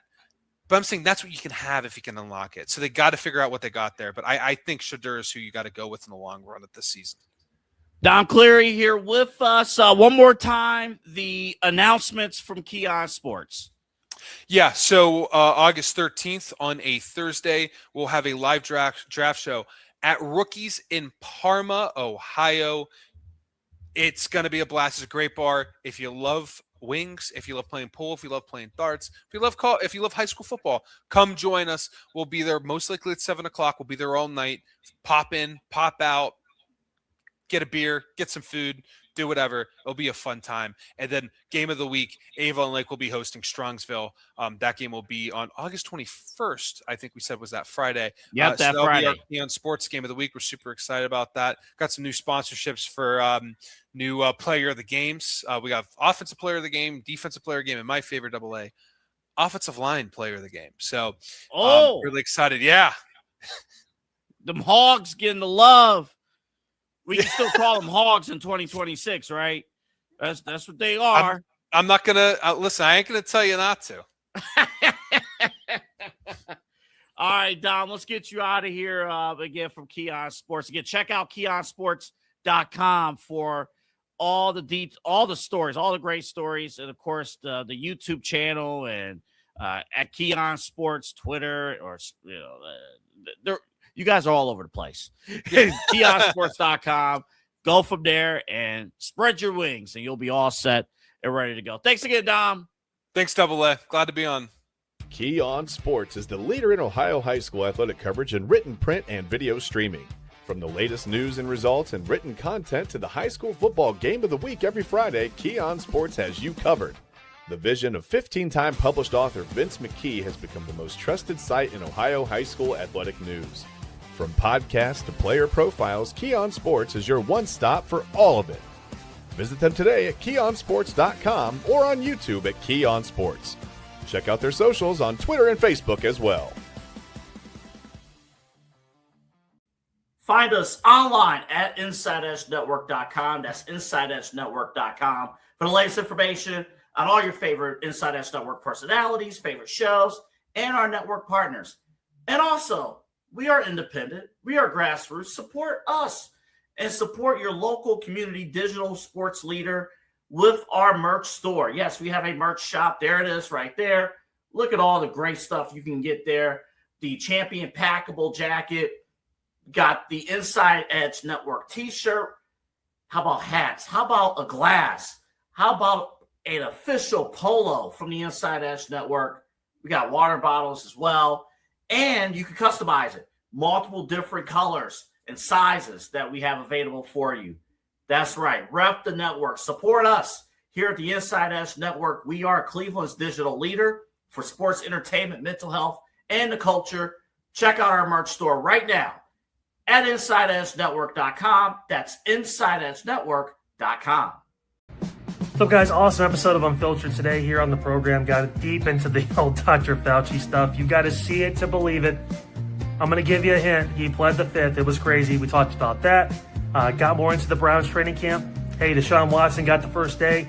Didn't look too good. Tomorrow on the program, did Shador get reps with the first team? How did he look?